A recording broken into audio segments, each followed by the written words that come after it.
Yo, make sure you have your bold shots before anything, bro. Bold, nothing like it.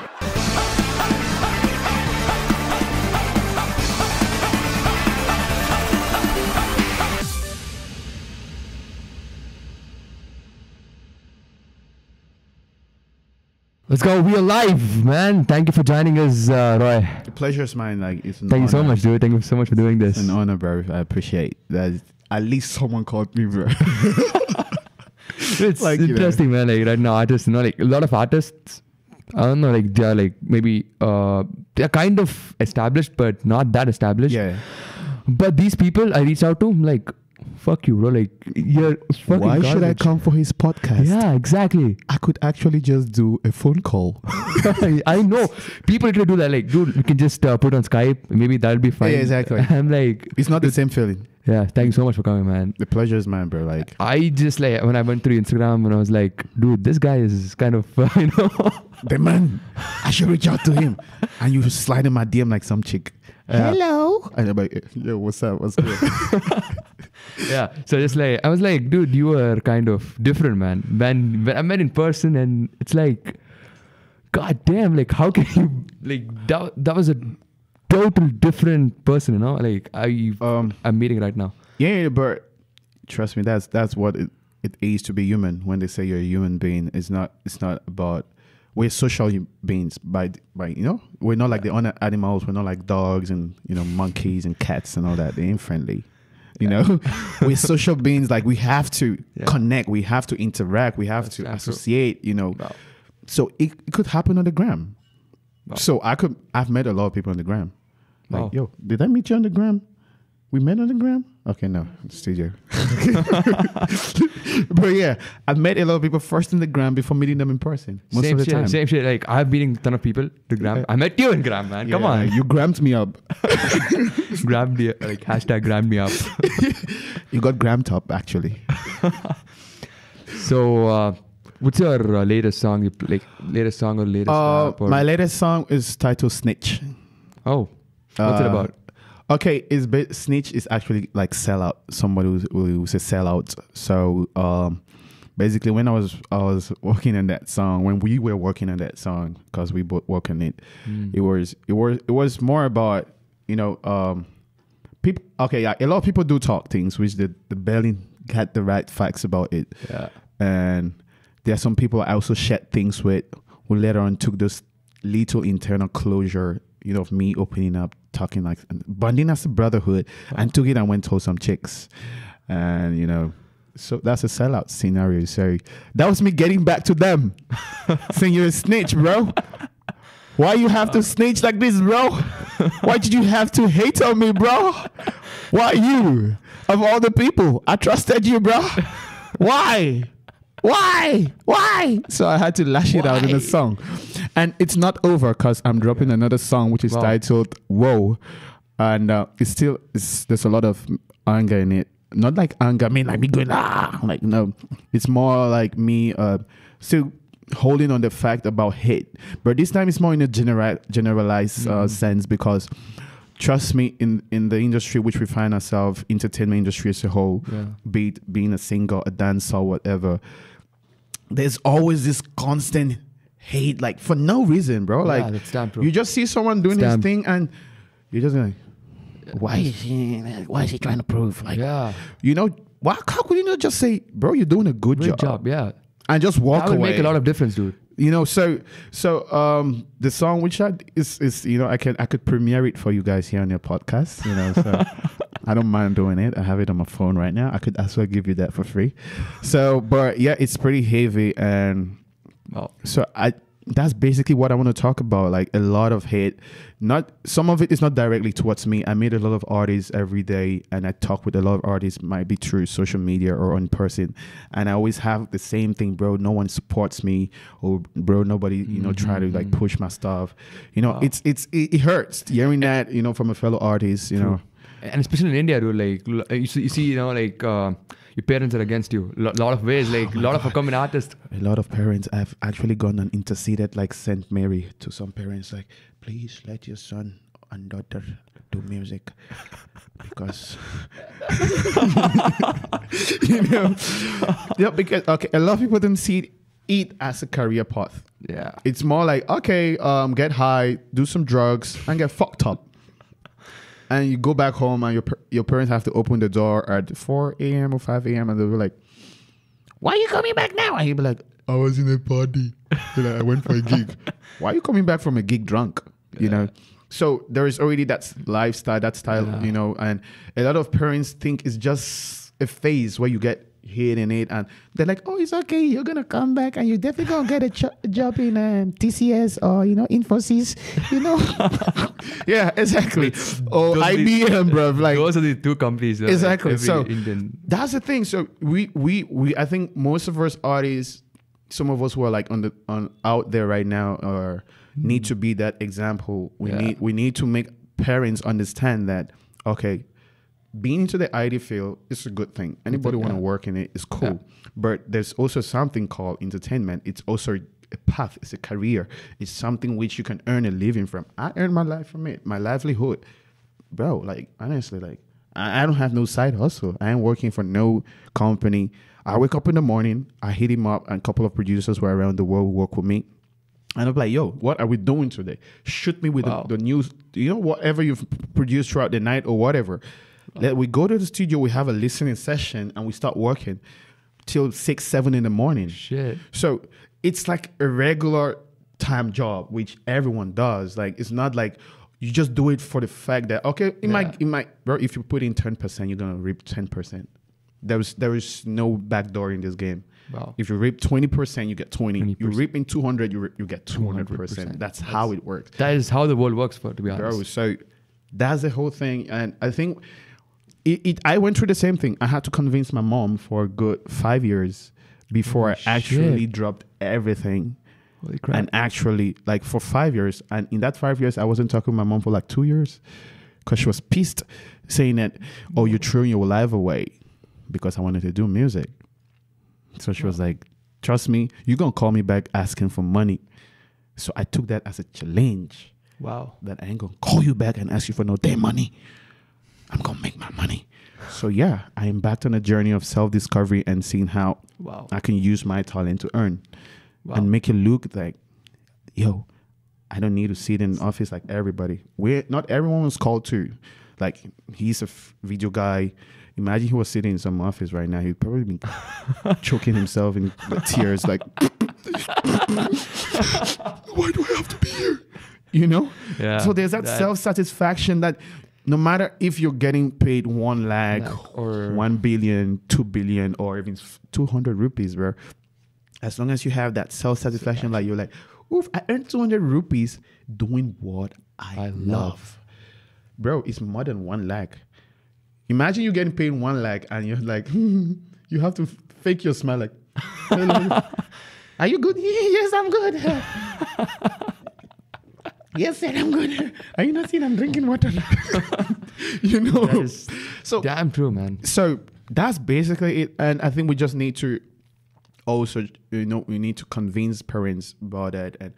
And the only way to convince them is by showing what you're doing. It's not like just go in words. You don't just go like, "Oh yeah, mom, I'm gonna do this. I'm great."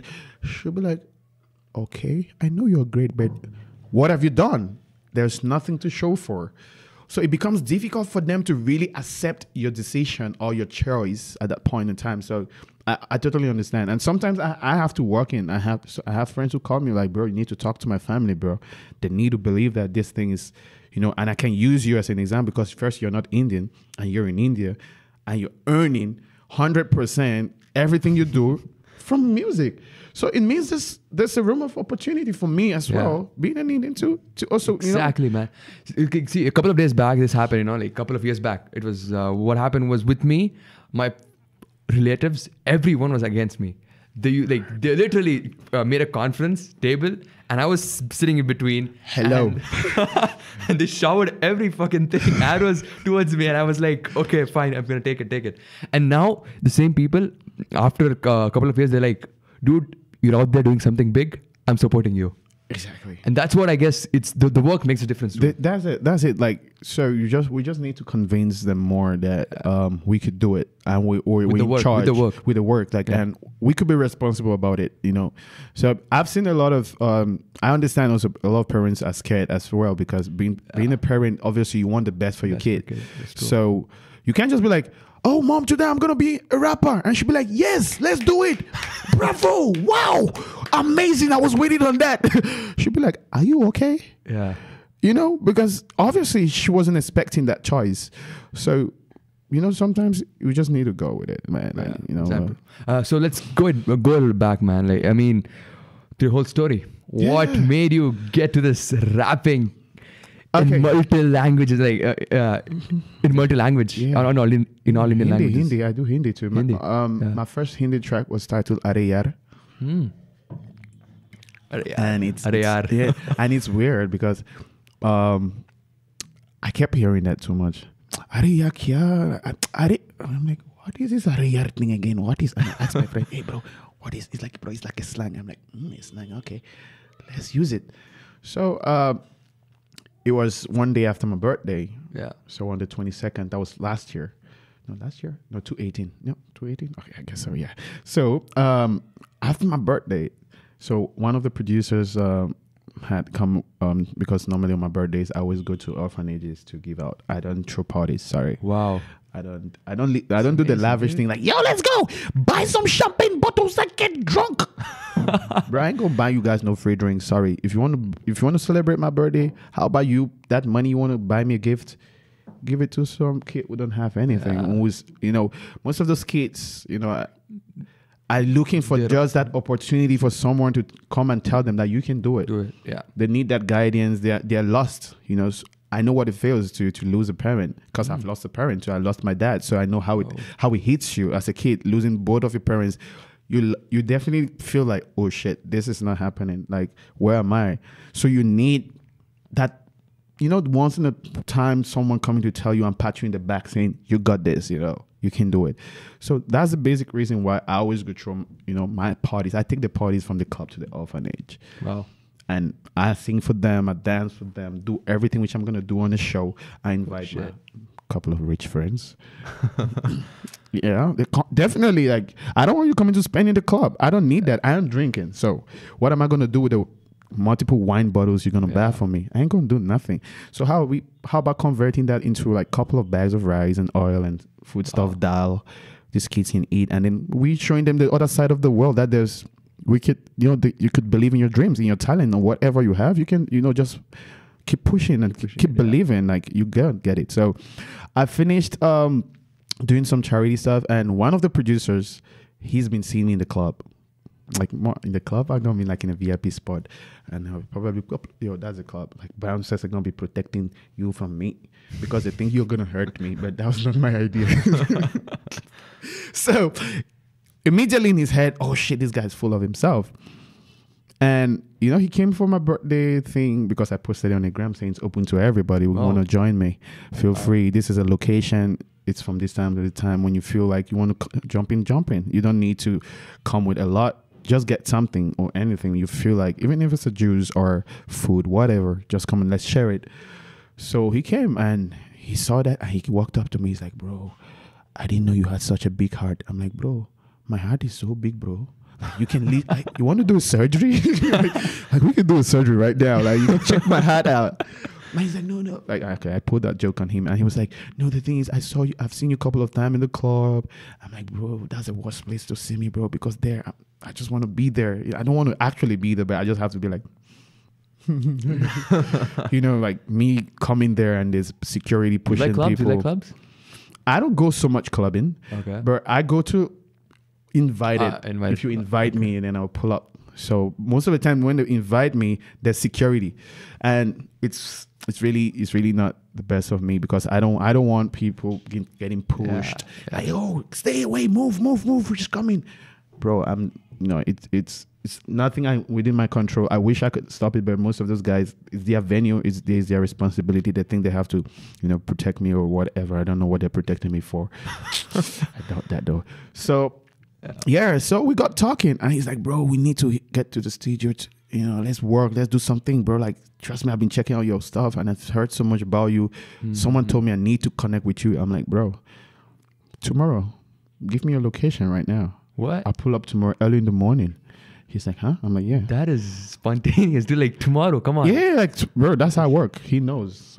I work that way. If I meet someone, connect, a bond, and you have something interesting, bro, why keep it for next month? That's same shit, dude. Like, with me, same thing. Like, I was in the bed and like it was night 2. Like, I mean, this is how I hit him up. 2 a.m.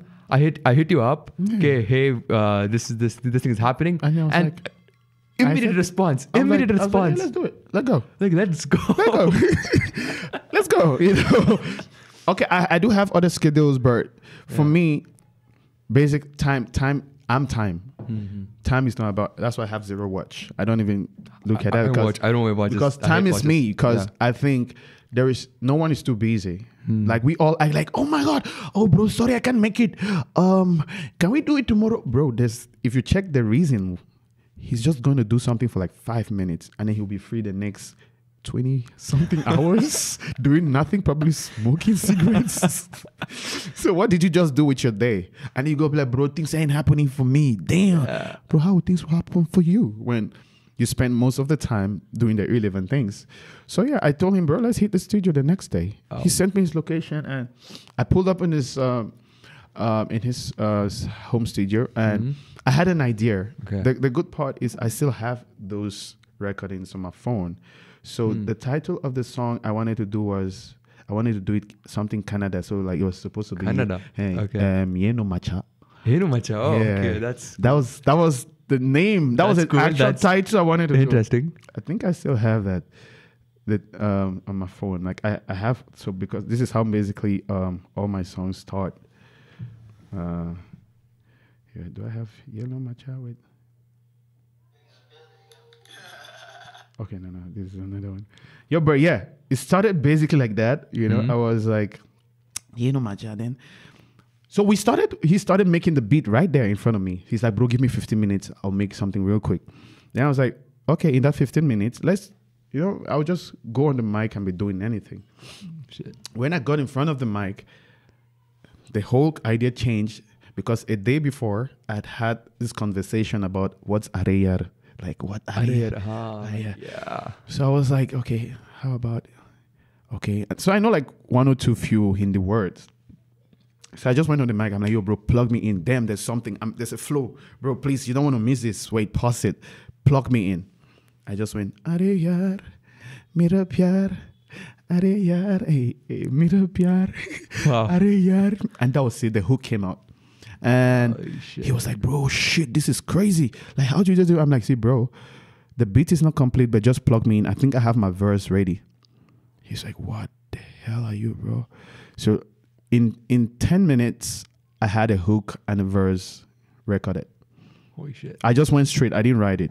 I'll be honest. I didn't write. Even if you ask him till today, he'll tell you that this guy. A lot of artists do that. He'll be like, this guy intimidated me. He's like, bro, you're so intimidating. I feel like, bro, can you go outside for some moment for me to I can't even walk because I'm shaking right now. Like, he's like, bro, I've never seen anybody with just, in the process, he was still making the beat. So he just had the basic lead stems and all that. So there were just a couple of kicks and hi-hats. And I made a song already with the kicks and the hi-hats. So it was easy for him to just go with the flow because I'd already given him a lead. So it was just easy to add the other elements. I was like, damn, this hook is crazy. Arey yaar, mera pyar. And so I did that and I did my verse. And then so I was like, yo, there's something missing. So I was like, oh, how about adding some Bhangra elements in it? What? Like some Bhangra? Oh, okay. Bhangra. And shit. So yeah, in my verse, there's a switch from a typical hip hop beat to a whole Bhangra beat. Holy shit. And I continue rapping on it. I didn't stop. Like it's a continuous flow. I continued. And then I switched back again to a hip hop beat. Wow. You should listen to Areyar. Come on, let's. Areyar. I'm surprised, basically that's how I got this up in less than no time. Like we finished work, we made that song in. The way you work is different, man. Like a lot of rappers, they write, they sit in the they write all the lyrics, and then they make up the tune. Yeah, like okay. Uh-huh. So with me, it starts more. That's why I have two phones because Interesting. I use one to record, to use it solely on, like, I just put it on that record. Like, I have all my songs which I've ever done, even unreleased songs. Like, So just 24 hours in record. bro, Record. like, I have a lot of. If you look at it, so look at, you see how I do it. Like,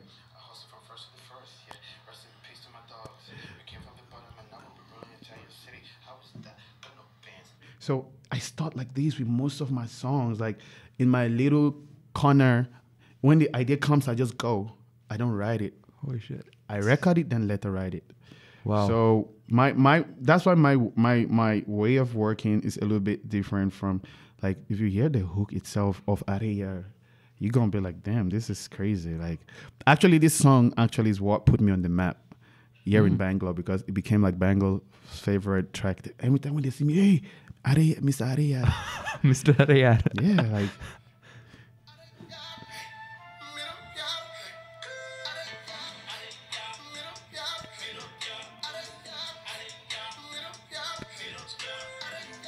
You know? That's just it. That's all the hook. So you want to hear the banger part? Okay.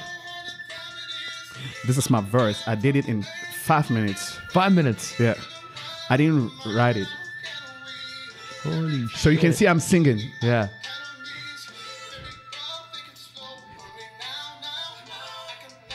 Then I'll switch now to the banger bits.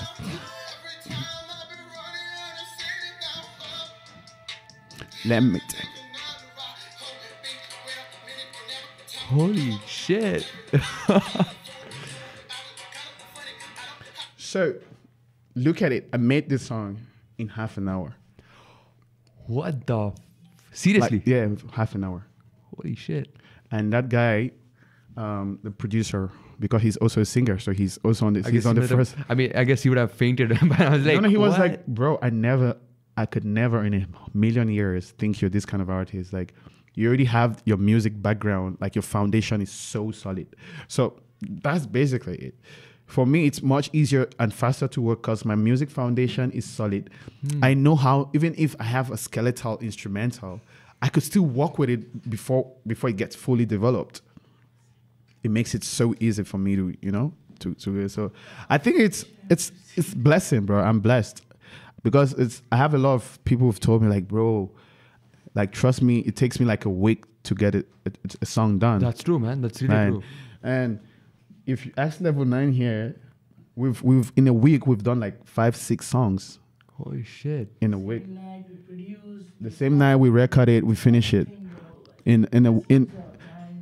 Like, I pull up to the studio around maybe midday. That's crazy hustle, and man. from that same day, we finish a song. And then the next day, I'm coming to the studio to do another song. Shit. So if you check the system, we have like 40, 50 songs we've done in the last 2 months. In the last 2 months, Shit. It's more than, I think it's more than 50. In the last 2 months, and they're all like unreleased stuff. And we've released just one out of the 50 or 50 plus. We released just Snitch, like one of it. Holy shit. And so that's basically how I work. Like, I don't believe in procrastination, saying, "Oh, I'll do it tomorrow," bro. I guess you lose the flow, you know? Bro, the thing is, I always tell him to. He knows. Sometimes he's like, "Oh, bro, go in." I'll be like, "So, bro, it's not flowing yet. Give me 2 hours. Keep working on the beat.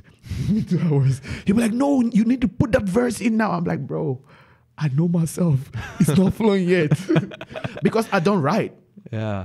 If I was writing, then yes, it's going to be Yeah. saying, "Okay, fine, I need to." But I need to be in that. It comes in. It's like I'm being electrocuted or something. So I just put up the mic and there's no stop. Wow. I go, boop, boop, boop, boop, boop, boop, boop, then we finish. And then he sits and we listen to. He's like, "Bro, I think it's done.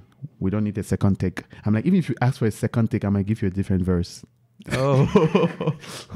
Yeah. That is... If you ask me for a second take, I'm going to change everything again. It's going to be a whole different thing. So most of the times we keep that first take, and from there I can write Once I listen, then I'm listening, I'm writing, and I go back to it now, and I try to do it. Wow. Because so that's basically how my workflow is. Like I don't want to keep things for the next day. If we could finish it today, let's do it. Wow. Yeah. So let's have some coffee now. We're having coffee. Shake. Oh wait. So Bold coffee shot. Bold. You guys owe me some moolah, bro. Okay. You wanna go full shot? Or gonna take? Let's do one shot, bro. Let's do this one take. One take, okay. Yeah. No, we don't need a countdown. We're just gonna say cheers. Let's do cheers first. If anything happens to me, take me to Manipal Hospital. It's the closest. Cheers, man.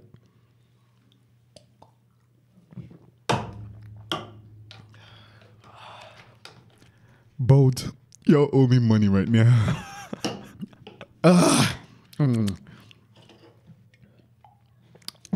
Not bad though. Not as you guys described it. I was expecting. Okay, I think because I just sent it directly one shot. Oh, you got the wrong part because you were taking it. You were trying to take it a little bit. So yeah. Oh yeah, that was some amazing coffee shot there. Okay, let's get this going. This is going again. Alright, 100. I mean, so what's up with your? So how was performing with Wiz Khalifa? You performed it with Wiz Khalifa, dude. Okay. That till today is the talk of my career. Like anybody who's ever worked with me still talk about it. Like, bro, how did you even do it? Like, so I don't even know till date.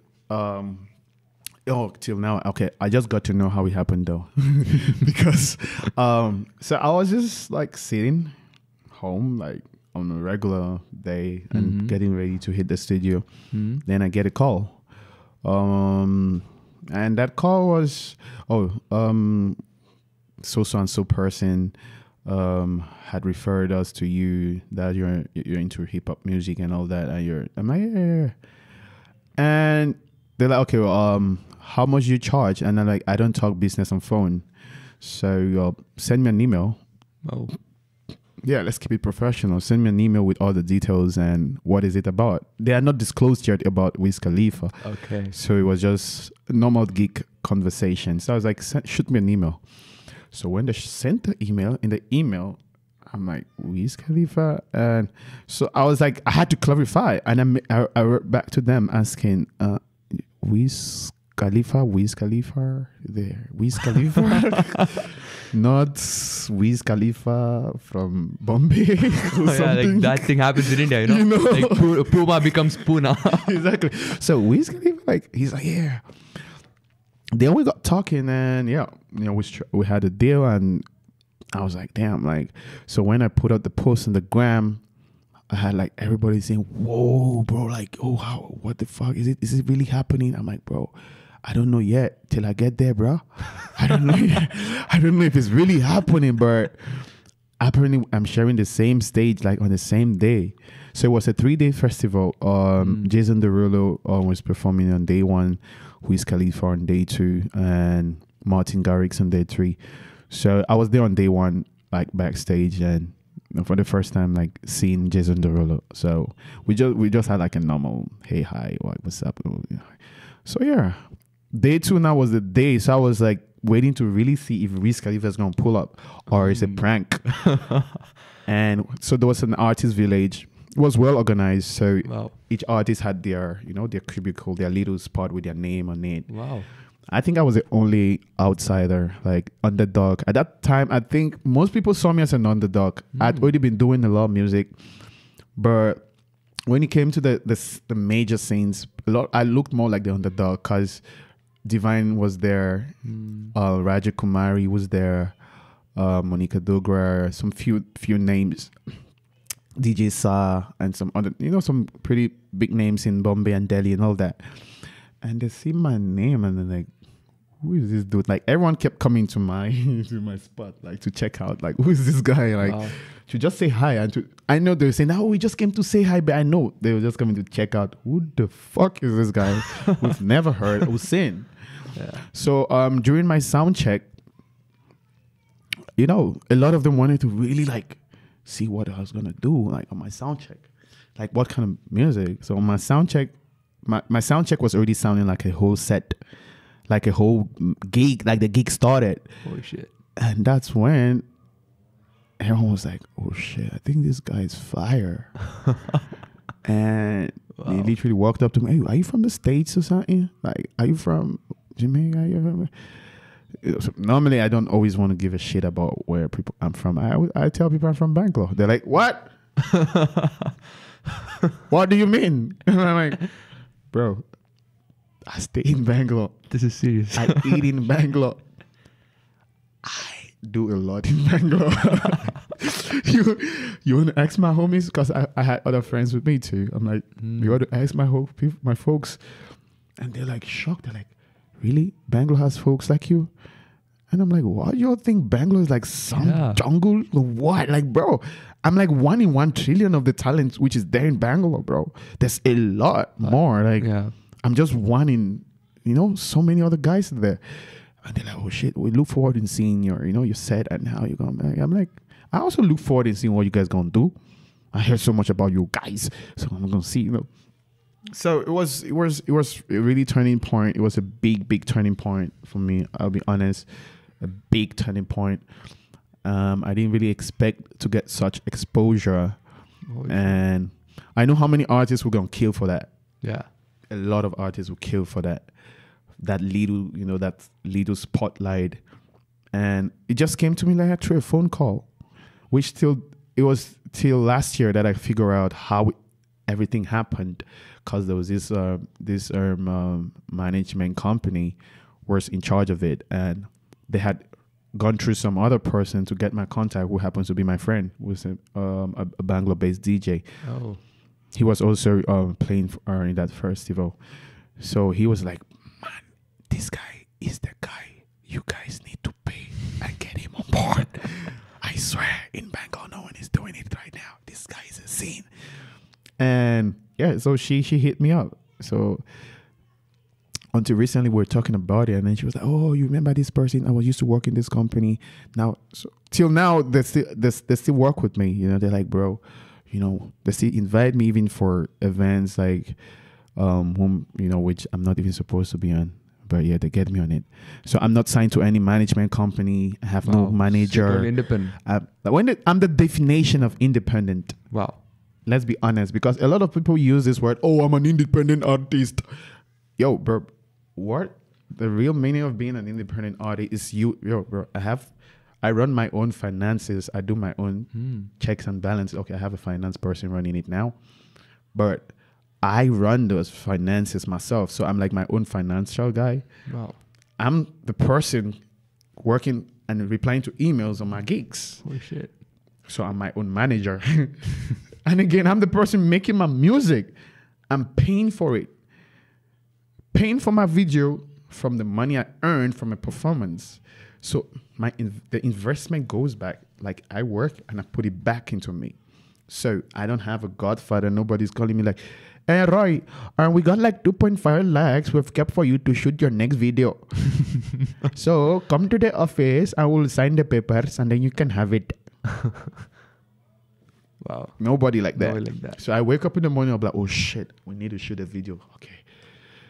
Yo, so I have a video team, all boys whom I just met like that randomly, like the same way, like I meet everybody. Like I just meet people randomly, we connect, we start working. Wow. So I just met a couple of guys some of them messaged me on the gram, "Bro, please give me opportunity. I want to work for you for once. Like I want to shoot just a video. Like trust me, you're going to like it." And then I was like, "Okay, cool." So I have like 2 main video guys who are there on standby. Anytime I want to shoot a video, they're there. Like it's not even about the money anymore, because it's more like family now. We become like family. Like other people come up to me saying, "Oh, bro, who shot your last video? Because that guy was good." So I'm just gonna be like, "He's my boy. You want his number?" So I'm more now like the business person, the magnet for him. So I take the business and I give it to them at a 0 commission deal. Shit. I'm like, "Yo, bro, don't buy me anything. Not even biryani, bro. Keep all the money." Wait, you love biryani? Bro. Which one? Like, which of the lot of biryanis, dude? Bro, all of it. All of it? Bro, from chicken to mutton. Like, bro, This nigga makes good. He makes good palau. I love his palau. A lot of things. Like he does a lot of good palau. I love his palau though.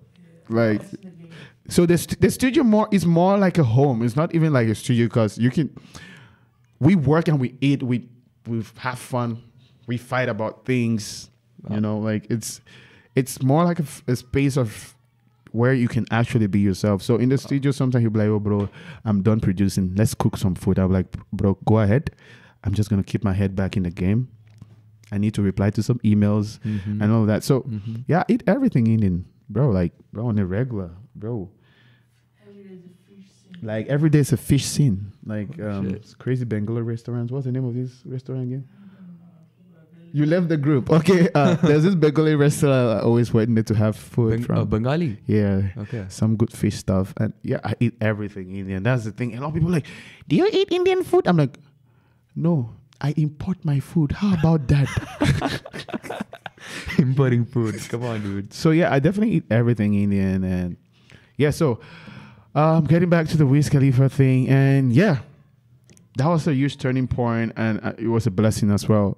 Yeah. You know, it's a huge blessing for me because after that gig, when I went back to the hotel room, I sat down and I asked myself 100 questions. Why me? You know, like it could be someone else, but So deep. you know, I don't, like I said, I have no manager, no management, nobody, nothing. Like, so it's basically been my you know, authenticity and my talent who's literally been putting me on shows, on big platforms, on big festivals, which a lot of big artists who are signed to big management are trying to get on it. But I just get those as basic phone calls and yeah, I did a show with Ranveer Singh too last year. Ranveer Singh, this guy, the BA bicep? Yeah, no, the Ranveer Singh, the Gully Boy. Gully Boy, the Gully Boy actor. Yeah, so yeah, I did. We're launching a new Adidas sneakers because I fuck with Adidas only. Oh, So I'm like the main guy when it comes to Adidas things. So yeah, so I've met a lot of folks, and that also came like that. Like I was just chilling in my house, and he just got to me, and because I did an amazing gig a year before with Budweiser, so Budweiser pitched me for Adidas, just like that. but why is it pitched for Adidas? Yeah. That's interesting, dude. It's crazy, no? Crazy. And yeah, and I still say it. I have no manager, bro, and zero management. It's pure talent. So of course. it's not. I won't say talent plus the fact that I'm being me. I'm not trying to be no one else. Like this is me on a regular basis. Like, Do you take that, like, do you take time to find yourself, or was it like natural to you, like find myself in terms like in sense- being more authentic? Like, were you before trying to copy someone? And No. Like from anybody who knows me from my high school days, they'll tell you like, yo, this guy hasn't changed one bit. Okay, he might have dreadlocks now. He might grow some few beards.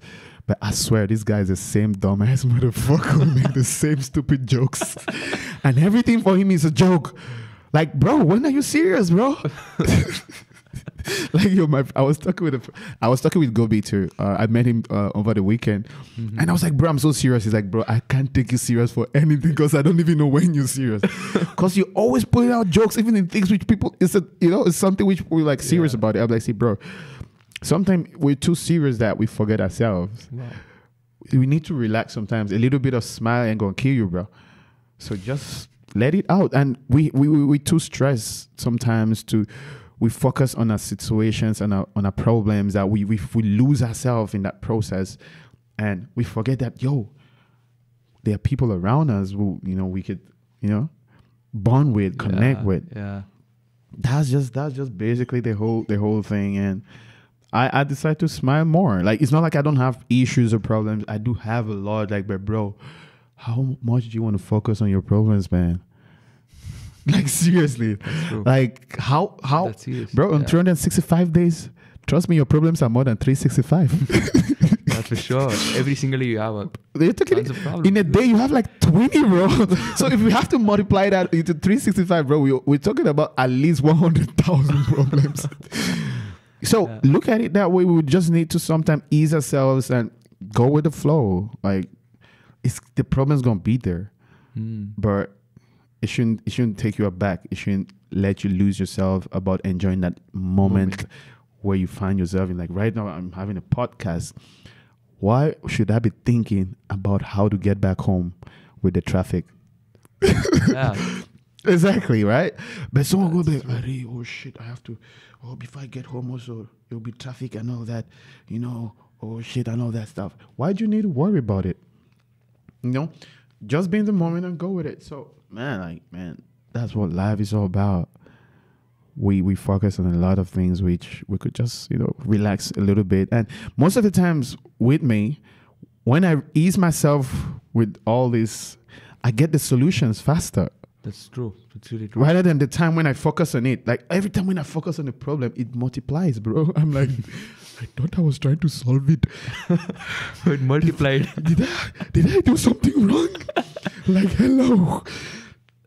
Can someone help me now? No. Then I'll be like, oh shit, I think the problem is because I'm making that problem feel like, oh, you got me now. Yeah. When I ignore it, and they're probably like, oh shit. It's like that bugging girlfriend where when you stop paying attention to her, she finally comes back to herself. That is some true shit. That is some true shit. That attention-seeking girlfriend, like, hey, I'm here. Oh, why did you do this? Oh, we're supposed to go here. I'm like, I ain't gonna do this with you today. Sorry, I ain't gonna do this with you today. So sorry. Once you stop giving her that so much attention, then she's like, oh, he doesn't even give a shit about these things anymore. I think I should just get back to my normal self. So that's basically it. Okay, sorry for the girls who are going to be listening, but no hate. I definitely love y'all. You know that. All love to all the ladies out there. You guys know my number one fans are all the ladies out there. Love y'all. So yeah, this is me making peace. It was just an example, so don't take it too serious, girls. Drink some water, hydrate yourself. It's getting too hot in here. It is. Okay. Sure. And dude, I want to talk to you about how do you ease out? Like how do you ease out in sense like look, a lot of people what they do is they go in nature, they go out into nature to ease out. Yeah. Maybe get lost. Maybe okay. Maybe take nothing seriously. So what do you do? This is also one of the most asked questions I've had in my career so far because I'm a guy who don't smoke. I don't drink. I don't do any form of any substance you can imagine in this world, bro. Most of the times when I go for these big shows or the big festivals and stuff, and my F&B rider is full with water, Red Bull, juice, and they're like, "Are you okay?" Like, is today some puja thing you're not supposed to drink? And it's like 365, we're not supposed to drink. So that's basically the whole idea about it. So how do I ease myself? That's what a lot of people ask. But trust me, being in an industry where you give out, like you tend to exhaust a lot. Yeah. It drains you. So my best way, trust me, it's like my therapy. I hit the studio, bro. Seriously? Trust me. Even when I'm stressed, I hit the studio. Because I know, I don't drink, I don't smoke. What? I'm going to hang myself in my room? No. Because I'm all by myself most of the time. So why would I, just stay there and, focus on it? So for me to ease myself sometimes, I stay away from people for a bit. I tell people I'm every day in front of people with flashlights on my face, selfies here and there. It becomes really, it drains you out sometimes, and you just be like, oh, I can't even take it anymore. So basically, a lot of people are like, oh, bro, why don't you come to the parties? We don't see you in the club. It's because of that most of the time, because I'm traveling, I'm flying here and there, and I meet a lot of people. It's fun, it's amazing, but you need that time to charge up back. Yeah, and you can't charge up by being again in the same, that same position, that same place, that same environment, that kind of, that same kind of environment. So most of the time, I pull up back. I go experimental. I listen to music which I've never listened to, like artists who are really on the ground or some classical something. To inspire myself, and to ease myself, talk to my family. And that's important because a lot of artists who make music, they don't listen to music, to be honest. Bro, like I listen to a lot of people. Like trust me, like I listen to a lot of people, see what they're doing, and to see how it's not basically about competition. It's more about seeing what another person is doing, which is different from what you're doing. Because perspective. What's the perspective? Exactly. So that's how I actually get myself charged up. I go back, sit on my own. So sometimes I disconnect. And some people would think like, oh, maybe he's falling into depression. And they'd be like, bro, I don't fall into depression. Sorry. I'm antidepressant. So I just pull up, I withdraw from people. I ain't going to pick calls because that's my moment. So, okay, when I don't pick calls, so I switch this. I have 2 lines, hence 2 phones. So I keep talking to my producers, my video guys. Okay. So the folks who are in my team, I keep talking to them because when I'm in that moment of recuperating, I still have those ideas coming up. So I just want to shoot a little quick message saying, yo, check out this. Do you think we can cook something looking like this or something like this? What do you think? Then I get out. So they know they are not supposed to call me. We just do it on text and it's done. So once I'm, So you have kind of months, like fixed months where... fixed months, like, okay, like I make sure after every gig, I give myself a week off. Week off, okay. Like, I don't, no matter how much you propose me in terms of monetary terms, I ain't going to take your show. And because I need that moment for myself, it's not even about the money anymore. It's more about myself. I need for me to keep on doing what I love doing and to stay relevant and to keep going. I need to also look out for myself. I need to make sure I'm in the right mental state. I'm in the much, health is wealth. I can't come to a show looking depressed or low. Because people going to figure out immediately, oh, there's a difference in his energy. Yeah. It's easy for people who've been around, who've seen you perform to pick that out real quick, like, oh shit, he's not himself today. Something is wrong. So I try so much not to get into that whole, phase where people can easily pick out that, oh shit, he's going through something. So I need that little 1 week space. Like from my last gig, I've taken 2 weeks off. 2 weeks off. Yeah. Okay, so now you're on off. Yeah. These 2 weeks. It's off. So on Saturday I'm going back going back to work. So yeah. So what's the last gig about? Like where was it? Hyderabad. So how is it going? Oh, Hyderabad actually has been like home for me for the part. Hyderabad is crazy, right? Yeah. The tea over there. Yes, I mean, Hyderabad. Check out the tea. Iranian tea. So the funny thing is I've been to Hyderabad back to back for the past. Bro, like I was in Hyderabad for good straight months back to back. So I had a gig in Hyderabad in November. Oh. I moved in December. I had another one. Holy shit. My first gig of 2020 was in Hyderabad. Holy shit. I was again in Hyderabad in February. So if you look at it, November, December, January, February, I've gone to Hyderabad 4 times. So my last gig was in Hyderabad. I had a gig on Friday, which was in Marriott. Marriott. And it was crazy. It was really crazy because it was the second time for me performing in Marriott there, and it's always a crazy energy. And you're like, the people always they're in the vibe, so it was amazing. I went fully in 200%, always 200%, and doing no 100% stuff. True. Then the second gig was a private gig. It was more like oldies, uncles and people. aunties, like aunties with their saris watching and waiting for you to mess up and be like, what happened to this guy? Why did you guys bring us this guy here? True, like a lot of old people, they just know to complain, man. Like, holy shit. So yeah, that gig was a little bit different because it was different and a challenge too. Sure. Different and a challenge because it was a much older demographic. People in their late 40s, 50s, 60s and stuff. So it was pretty much a challenge, I would say. But I love how we ended up, the turnaround about it because I had to be so conscious about the music. Yeah. And also had to cut on my F words.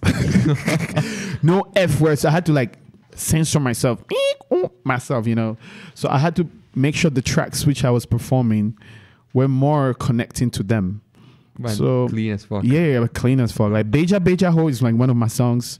And we could let's get Beja Beja Ho so you can hear how the vibe sounds. You're gonna lose your mind. You're gonna be like, what is this guy? What?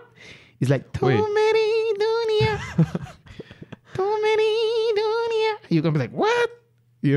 So I had the track called Beja Beja Ho for those listening. And for those also not listening, it's okay. It's not a big deal. If you listen or you don't listen, at the end of the day, we're gonna still be making music. We love you. And yeah, the podcast We're gonna still make lives. podcast till we die. The podcast they're gonna die. We're gonna have this podcast live. Okay, so I had this track called Beja Beja Ho, which actually was their, the song which it was like the song they were all waiting for. So what's it about? Like, was it like a lot of? Yeah, a lot of uncles. Okay, so this is a song. It's crazy though. What happened? Etel. That's me singing in some.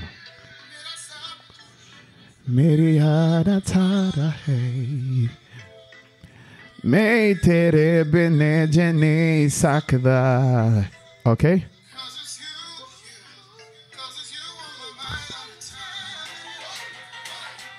Holy shit, it's Punjabi, dude. It's Punjabi, man. Holy shit. Wow. So imagine a black guy doing this shit, bro.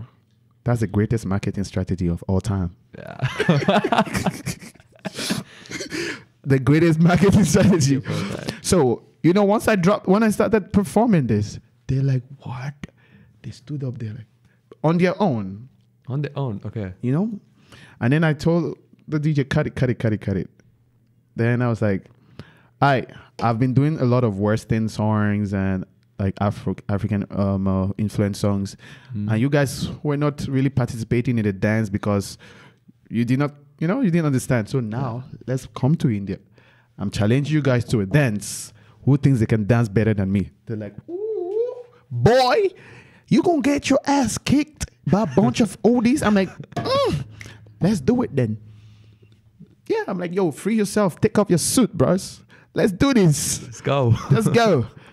I'm like, yo, spin this stuff. They lose themselves there. Holy shit. Everybody started dancing. I think Like I think I have a clip of it. Do I have a clip of it? I think I have a clip of it. Was it like bunch of kids dancing around? Bro, I think I have a clip. I mean, shit. What's this guy's name? Oh, Jeev. Sorry, Jeev. Yeah, I was looking for your name for the clip. Oh, are you the one who sent me the clip? No, I think it's Shri who sent me the clip. Damn. Sorry, Shri. I think I forgot also. Who sent me the clip? Wait. No. Oh, shit. Who sent it to me? Is it on another phone? Okay, so this is what happens when you have two phones. Damn, a lot of context. Okay, so so yeah, a bunch of oldies going wild on the dance floor. It was actually the talk of the night. So I did that. Then I did Ariyar. Then I did a couple of other reggaeton influence kind of songs. And then one of them came to. They're like, "Oh, we want Bala." I'm like, "Bala." There's this song, Bala, some song. Bala. There's a song. TikTok. Well, you know that song? There's a Hindi song called Bala. For some movie. So one old guy like, can you do Bala? I'm like, yeah. I'm like, yo, I don't really know Bala, what Bala is, but I can. Let's do it. So I told the DJ, do you have Bala? They're like, yeah. Then the next thing, we continued dancing in Bala. From Bala, we went back to my old stuff, and that's how the night went through. Shit. And it was a whole different experience because it helped me give me a lot of perspective on how to work also on my music. And it helped me so much. Like, no, you ain't gonna understand. For an artist, it was not just about making them dance. It was about understanding how their understanding and how they respond and how they react to a certain kind of music. So, and how for you to tune them, to get them into a certain phase before you can bring in the other stuff.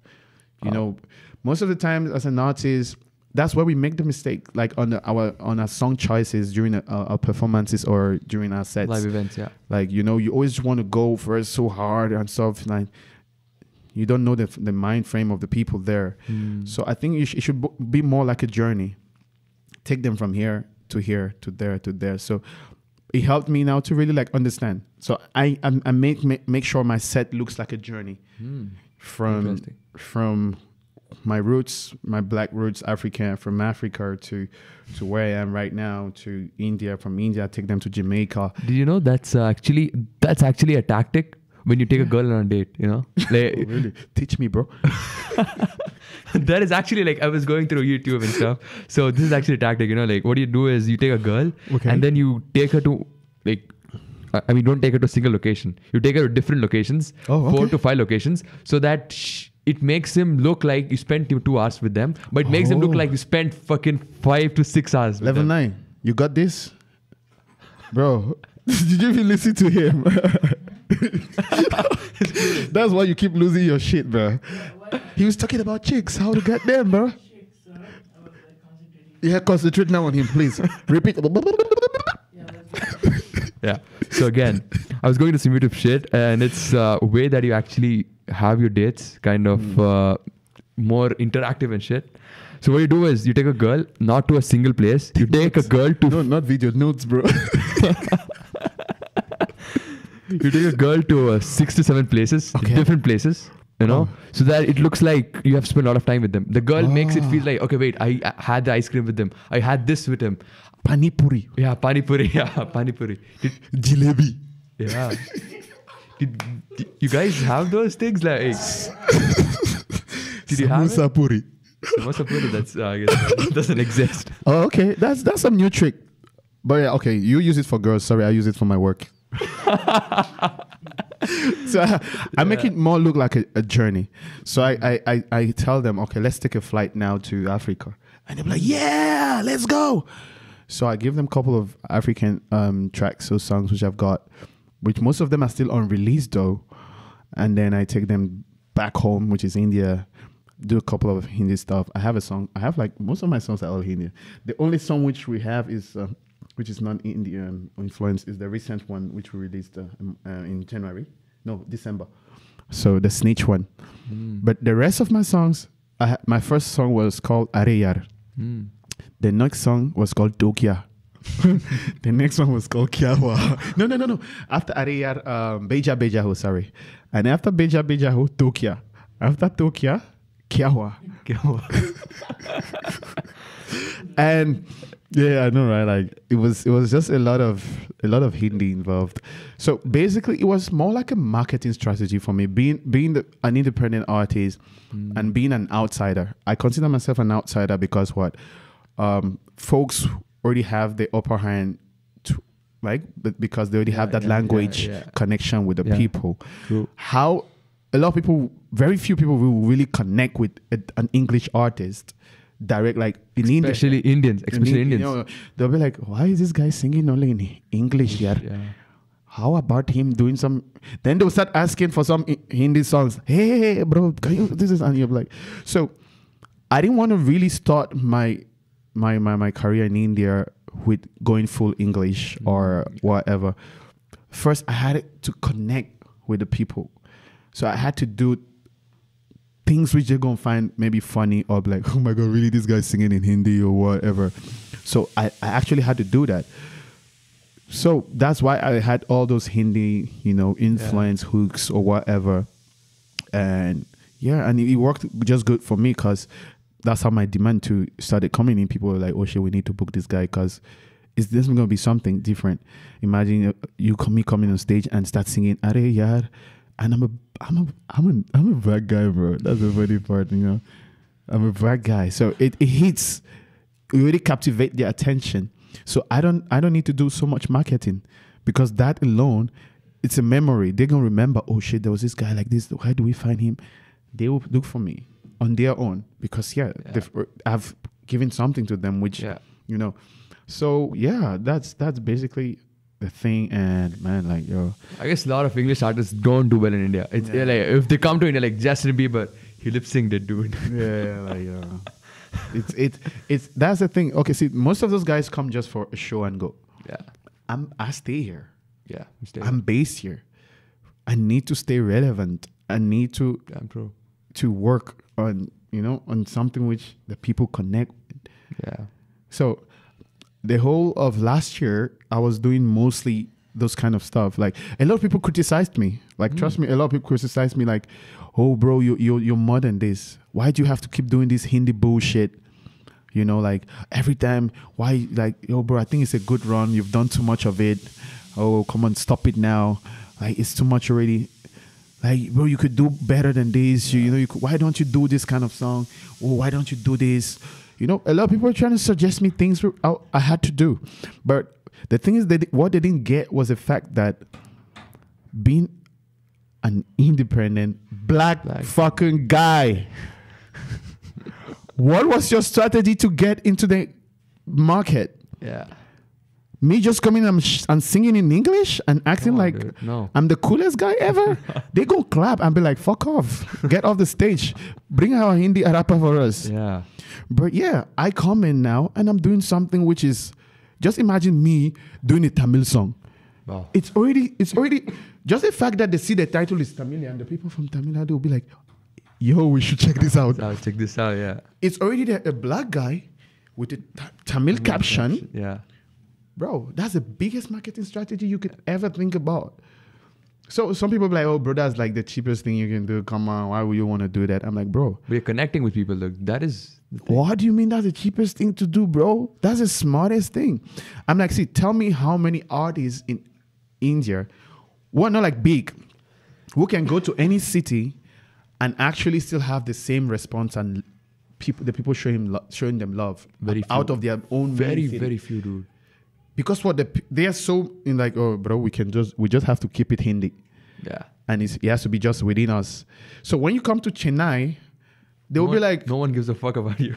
And if we look at it, like I was having this conversation with a couple of artists from Bombay. And I was like, the reason you guys just will probably, if you're doing a tour, they'll do Bombay, Bangalore, Hyderabad, Delhi, and that's it.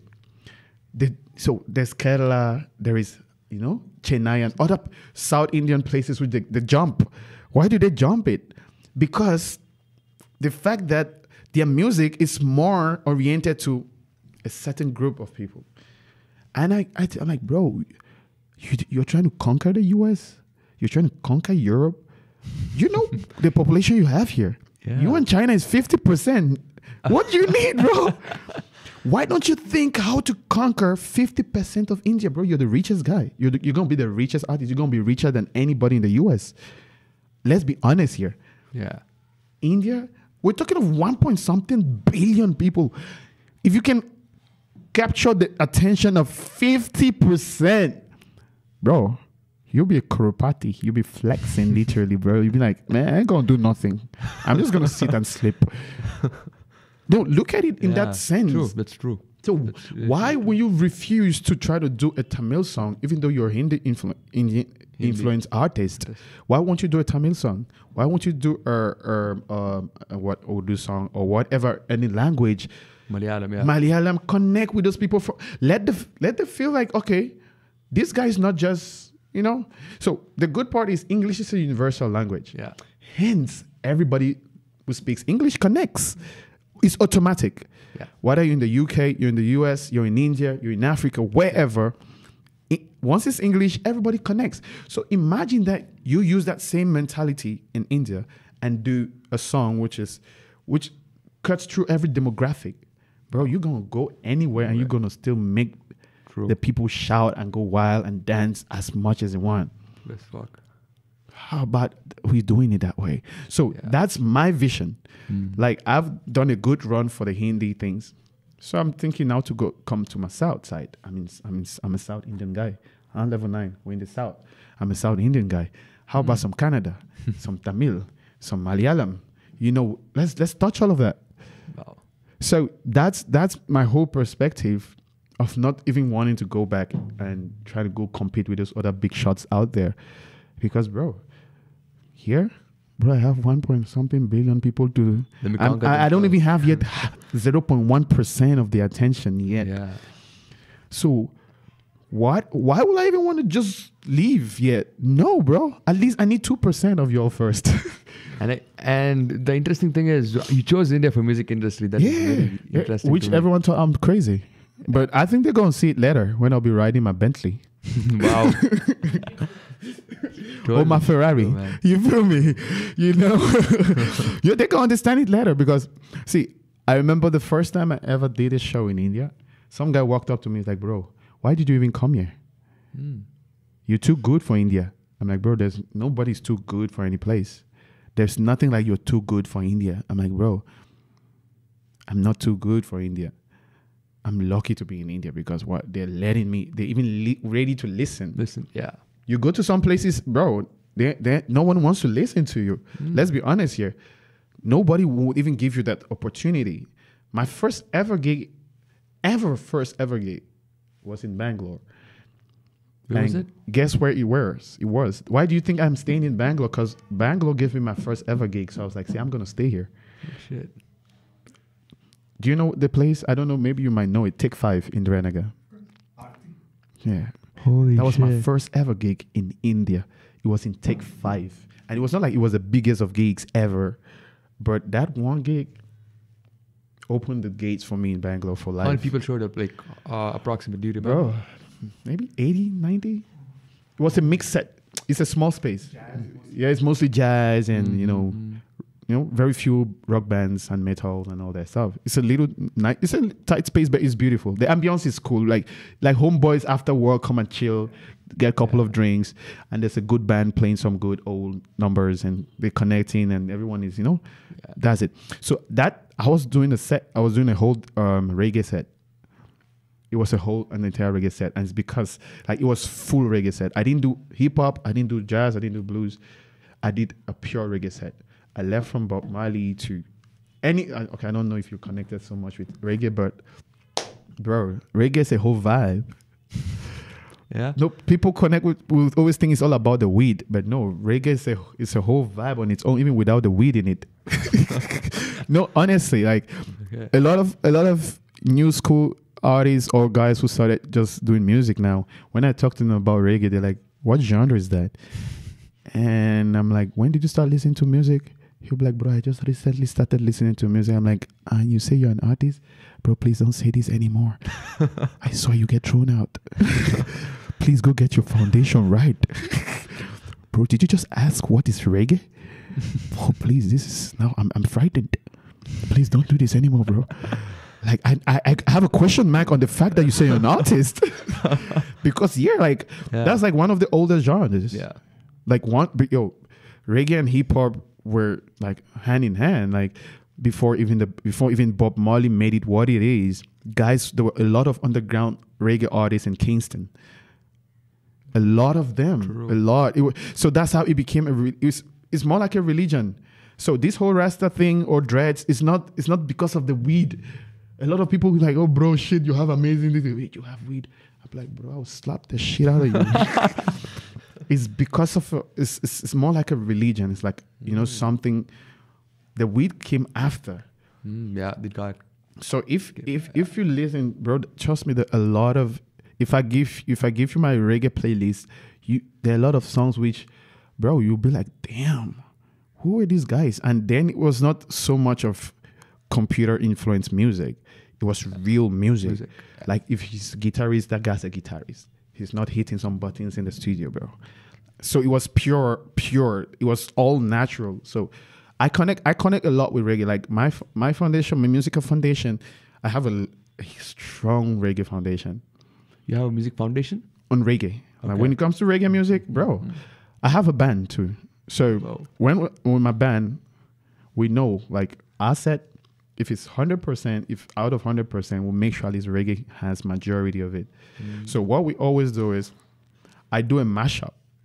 I take an Adele song, never mind, I find someone like you, and I switch it to a reggae vibe. Check that out. So we pick the common songs.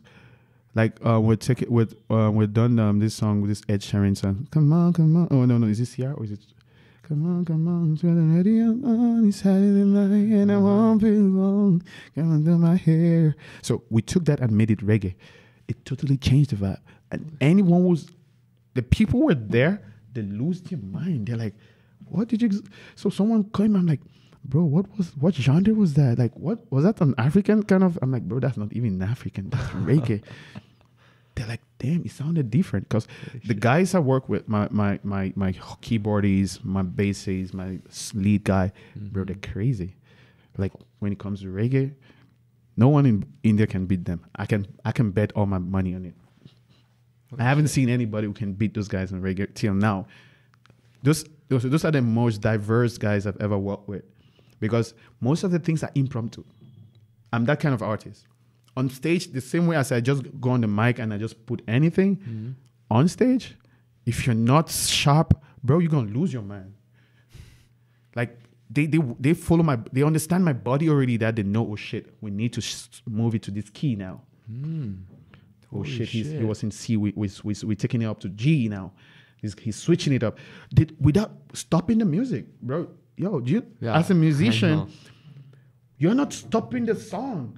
Like you just feel like there's it moves, the tempo moves or the pitch moves from a higher to a lower one. And you're like, oh shit, what are they doing now? And we're switching it. So they're like, it's just, syncing. Once I just hit a note, once I'm coming down, they know like, oh shit, he's switching to G. Immediately they are tuning. The keyboard guy is like, oh shit, I need to go down. Wow. That happens in seconds. Wow.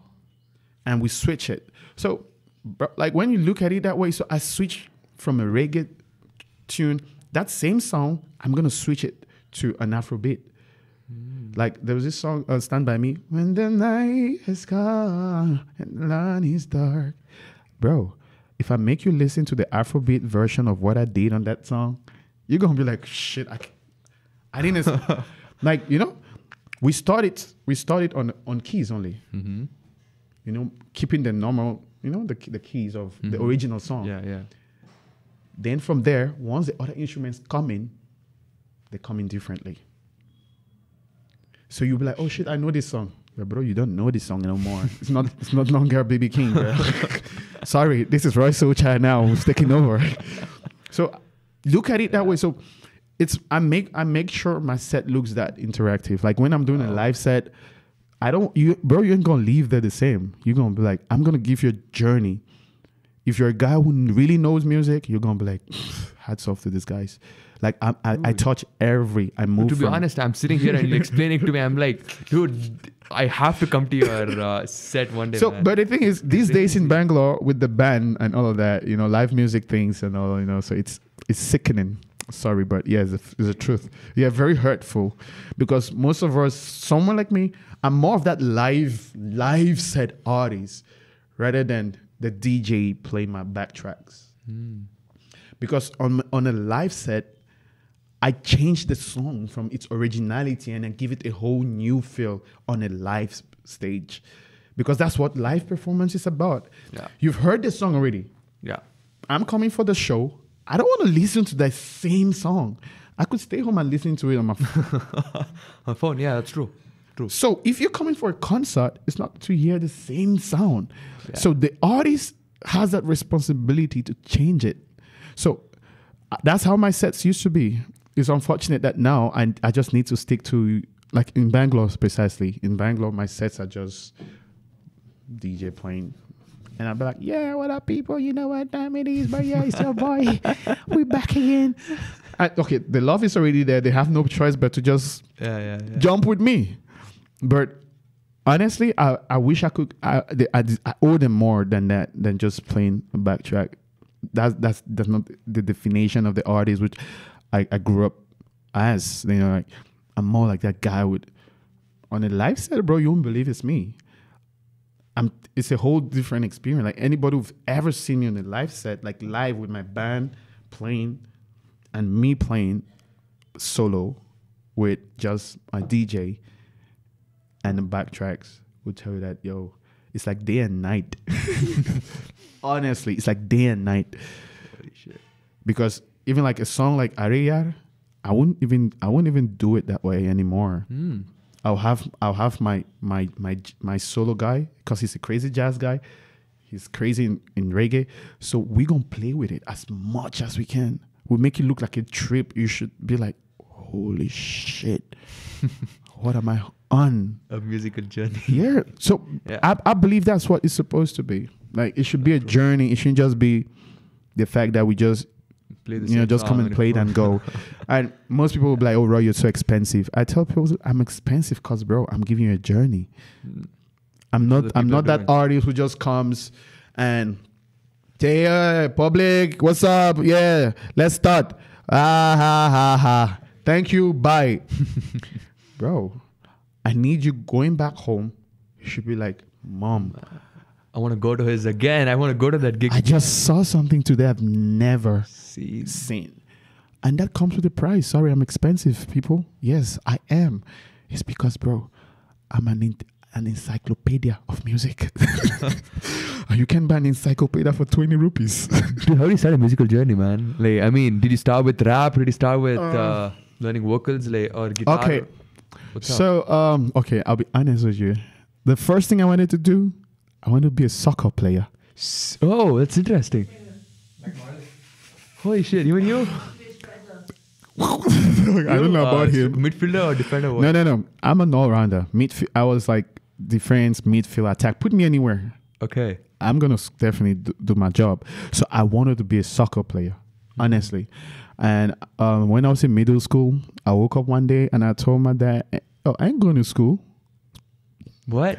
It's waste of time. That is so we have like soccer academies where in those soccer academies is 20% of normal school life and the remaining 80% is more football trainings and all that. So there was a big academy which they were ready to enroll me because I was playing soccer around, in some place with some old big guys. Like I was this much.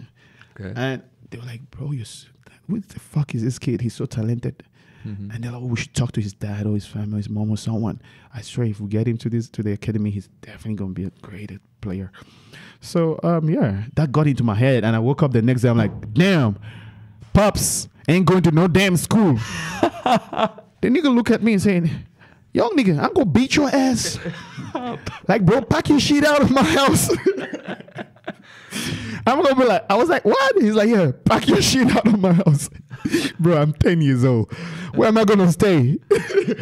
Okay, my grandma could take me in, but he was like, yo, you got to pack out. Okay, I'd already stayed back home, so that day of school was already wasted. So my dad told my mom, talk to your boy. Because once I'm back from work and I hear this guy is out of my house. And my mom tried convincing me to change. Like, what are you doing?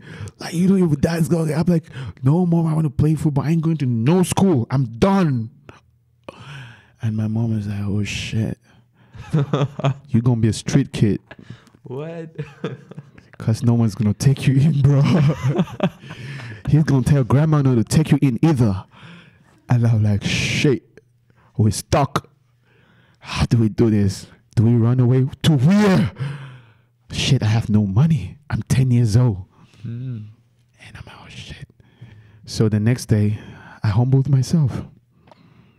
Made sure the house help got me dressed up and I was ready for school. And my dad came with me to school that day. Yeah, he told, sure that he told the sports instructor. Okay. Sir, I give a lot of donation to this school. So I think if you guys want to still keep getting my support, please make sure he's off the football pitch. Make him do any other sports, but not football. Oh, that's sad. And I'm there. I'm 10 years old, and I'm getting all of that. My dad saying it, and I'm standing there looking at him like this. And he goes to the meets the principal or the head of administration, and like, oh, I think I don't want my son doing football anymore. Like, y'all should not involve him in anything football. He could play maybe volleyball or make him run. What? Like, why you guys put him in pitches and all that? Don't give him anything with the ball. Make this nigga run. Like, I think he could be a good runner. Let him just run. Or let him do some high jumps. How about that? And the lady said, definitely, we will make sure he doesn't do football anymore. And Dude, I was always on the sidelines. Just a second. I just save it up. Or else I don't want this. The last time what happened was I had cookie. But he's just one in a million folks who've turned on me. Yeah, I have a lot of people. That's Like, life. he knows a lot of people in my close circle. When I mean close circle, like close circle. Like, I don't have like a huge. I used to work with a lot of people, like entourage. The more popular you get, the more heat starts flowing. He just said it. Once I started hitting the bigger and bigger stages, everyone started like, "Yo, bro, what the fuck? You. Yeah. I think you changed." I'm like, "Bro, I didn't change. I'm the same guy, bro. Like, I'm just busy now working. You know, we can't chill like we were chilling 2-3 years ago. Like, you know, now it's become more work oriented. I think human beings are either A or B. Yeah. So when one, like, let's say you have 10 new fans, 5 like you, 5 are not gonna like you. It's just like always gonna happen. It's Bro, I know. proportionally The thing is, the hate became so deep that guy literally was hitting promoters who were booking me. Fucking What? hell. Yeah. That's some deep shit. I got a screenshot from a promoter saying, "Bro, I know this guy used to be in your team. Like, he used to work with you. Like, this is what he sent to me." And he messaged this guy saying, "Why are you guys booking Roy every time?" Holy shit. And What the fuck is he to even ask? you know, he was like, "By the way, Roy owes me money." Oh, What? And he said a lot of things like, "Oh, bro, you know what? Fuck it. I'm still gonna come for the show. And fuck Roy. Let's do this together." So this guy's like, "Bro, I'm sorry. You cannot come near anywhere close to the event if we don't get a confirmation from Roy. I'm sorry, the bouncers will throw you out." And who are these people? I'm like, Are they musicians? yeah, like musicians. They are musicians. Artists. It's just like, see, they believe that, you know, Like you like, said- now they can't make it. Yeah, they can't they- make it big now. And Bro, they like, want see, to put others down. that in my career since I've been in India, yeah, anybody who knows, I've supported a lot of people. Like, trust me, even event guys, promoters, show guys, like, they've literally hit me up like, "Roy, please, we need help, but we don't have the budget." I like that kind of honesty. I'm like, okay, so what can we work on? What do you need? Like, bro, we just started our event company, and we think having you as the first artist we book you as the first artist to, you can actually boost the image of our company. So that I would love to do that, to be that literal push to propel someone to the next stage or the next level. And that guy called me last night asking, he was in the studio, and he's like, "Bro, whatever I'm today, I owe it all to you, bro." Holy shit. We're in the studio yesterday when that guy called. It was 3 a.m. He was not drunk. He's like, "Bro, don't think I'm drunk. I was just sitting and I was talking with a couple of friends of mine. I was like, bro, Roy is the realest motherfucker I've ever seen. Like, And someone tells you that, the feeling inside of you, dude. yeah. Then he's like, bro, I think it's time for me to pay back to you. What? So I'm definitely gonna get a couple of shows. I'm gonna pay your rate, which you charge. Holy fuck. I was like, it was about time, bro. He's like, no, bro, you've done so much. Yeah, you've done a lot, and I appreciate. I was like, it feels good that someone finally is coming back to show gratitude. Yeah. Very few, like, bro. I've helped a lot of folks, but they always stay at the back of like, hey, fuck Roy, who the fuck you think he is? And I'll be like, it's okay. I did my part. Like, it's okay. Yeah. But that's what, bro. Like, that guy was a nobody. The guy whom I was helping, I told him, bro, like, yo, talents wise, bro, I'm gonna kick your ass. I can sing, I can rap, bro. Music, I can produce. I know my A and B's and C to whatever. I know my way around musical notes. So what? Music, it's my thing. I was just trying to get you with me to see how it is, and you can pick up from there and continue. Yeah. The agreement was not that you're going to be working with me forever. It was more like, see, connect, and move on. Wow. I can't carry you forever. Yeah, it's true. You need to spread your wings and go your path. We still gonna be artists in the same. We're gonna still be in the same city or whatever. We meet up, we catch up, we talk. He didn't like that part. So when I thought it was enough, I told him, bro, I think you've gotten lazy. You need to get to your own path. So I dropped him. Which it wasn't that was not being selfish. I did one last show with him. I made sure he got good money. And I was like, bro, I think this is the last show I'll do with you because we've had a good 2 years run. And I think for those 2 years, you've easily made 10 lakhs minimum. That's been for those 2 years, you've made good money. So I don't think I was being selfish or ungrateful or whatever. I think I supported. Yeah. So I told him, bro, now you don't fit into my vision of how I want to work. So I don't want to also tune you to work based on me. Yeah. You gotta be you. You gotta be you. You have to be you. So I want to free you. Yeah. So you can spread. But if you call on me, bro, I'll come for you any day. I'll support your scenes. If it means you need me on the show, I'll come open, make it hype for you. To give that hype that, oh shit, Roy's gonna be in this show. People pull up. I'll come perform for 1-2 songs before you come in. I'm ready to do that for you. He didn't like it. We like it. Yeah, he didn't like it. So he started reaching out to every promoter who ever booked me from last year till today. Fuck. In every way, he would reach out to them. He would find a way to reach out to them. I'm like, yo, bro, why you guys booking Roy? Fuck Roy. Holy shit. He's like this. He's egocentric. He's this. He's that. And the good part is most of those guys who were booking me had already met me as a person one-on-one. So they're like, this guy definitely is tripping. They're like, bro, right? Like, anyways, fine. We'll see what we can do. So they'll always take a screenshot and send it to me. Okay. I'll just be like, he's just a disturbed person. Like, yeah. He realized it. He apologized a month ago. So he messaged me. He's like, oh, bro, I want to meet you. I think we should hash out this beef. I'm like, a beef is when both of you are hating on each other. I'm like, this is a beef on you because, bro, I moved on and I'm doing great. You stuck in one position from the day you started hating on me. Yeah. Bro, you've not even sang in a birthday party. Holy shit. How bad is that? I'm like, yo, bro, your life was stuck for a year. Because what? You're just hating for nothing. Do you know how many people reached out to me for gigs were below what I charge? I could push it to you. But yeah, I gave other artists who were willing to, were like, not like they were kissing my ass, but we were more ready, we're hungry. We wanted to grab that opportunity and move on with, with their stuff. I have a lot of artists under me, under my umbrella, who reach out to me and I'm like, see, you know what? I am going to give you 1 lakh for a show. But what I can do is I can give you exposure. What is that exposure? I have a show. You come on first before me. Do your thing. Feel free. The stage is all yours. Do it. Let the seat. I might not be in city. Maybe they've booked me for another show and they need an artist. They'll easily be like, oh shit, Roy pulled up with one of these boys, like some guy like this, like that. Oh, let's hit him up. He can definitely be a showstopper. I think that's my job there. I've done my part. Wow.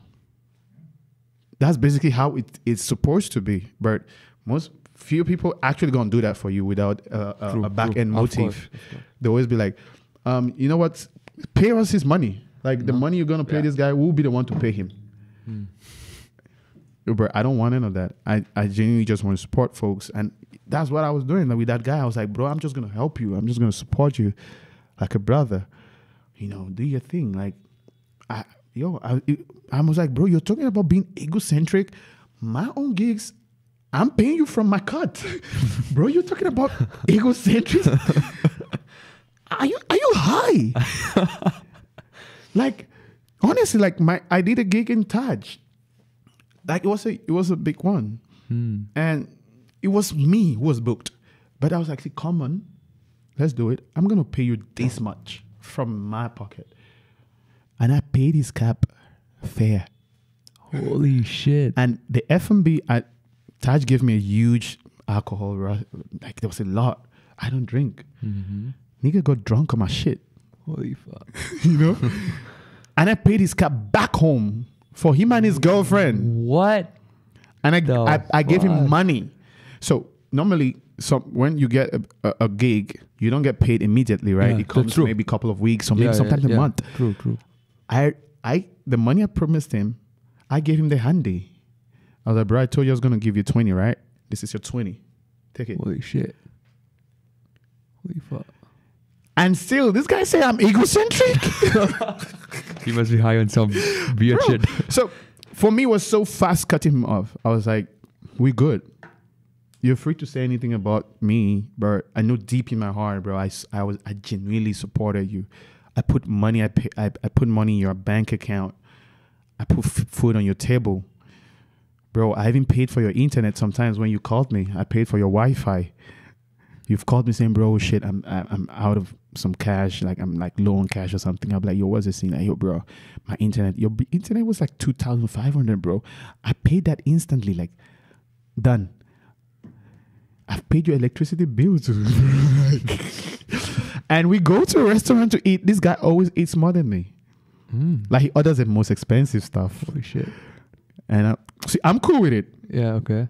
It's fine. You know, it was more like, you know, it was a whole team, a lot of people. It was a lot of people I work with. And yeah, like my sister was like, bro, you're too good. So she went back to Canada. So she was like, if we return the table, this guy ain't gonna do the same thing for you. Why are you doing a lot for him? I'm like, yeah, it's cool. Then she's like, you wait and Dude, see. that is so important, man. Like, I mean, giving without expectation, dude. Well, my sister kept telling me like, yo, he's gonna fuck you over. I was like, no, he's a good dude. Then when things got sour, she was like, I told you that this guy was gonna turn on you like this. And you know, the good part is I'm happy that he realized that he fucked up, but it's too late. Wow. At least he realized. Yeah, he came back saying that we need to meet and hash out the differences. I'm like, bro, we can hash it here on the gram. I don't need to meet you because I never had no beef. Yeah. I had always had love, and it's the same love I had for you, bro. Like, it's clean in here. You're the one who carried me. I know all the studios you went to and all what you said in those studios, because most of those studio boys are my boys. And Bangalore, bro, this is my home. You can't say shit about me and it stays there. In that room, there's at least one or two people who know me. I'm gonna be like, bro, there's some motherfucker bitching about you. It's okay, listen, just listen, and you know. They'll just be like, really? What a guy! Really? Oh my God, right? Really? You know, they'll be giving the masala to get more information from you. And then I'll be like, then I'll come now. After that, I'll pull up a message. I'm like, see, this guy was chasing me for a verse for 2 years. I gave him a free verse. Now he's bitching about me. They're like, bro, people are so ungrateful out here. I'm like, so I'm used to that. The hate. No. I'm so used to it. So my circle moved from 10 people to 4. Holy shit. Fuck. And do you know what the 4 people? 1, my video guy. 2. Oh, my 2 video guys. So Okay. that's really 3. And Fourth one is. one of the most loyal females who's always there for my shows. She pays her money to come watch it. So I was like, yo, you deserve to be in my gang. So from now on, you aren't paying for no more shows. You come for free. Come with all your friends. Free. It's free for you. Oh, shit. She's always on the front.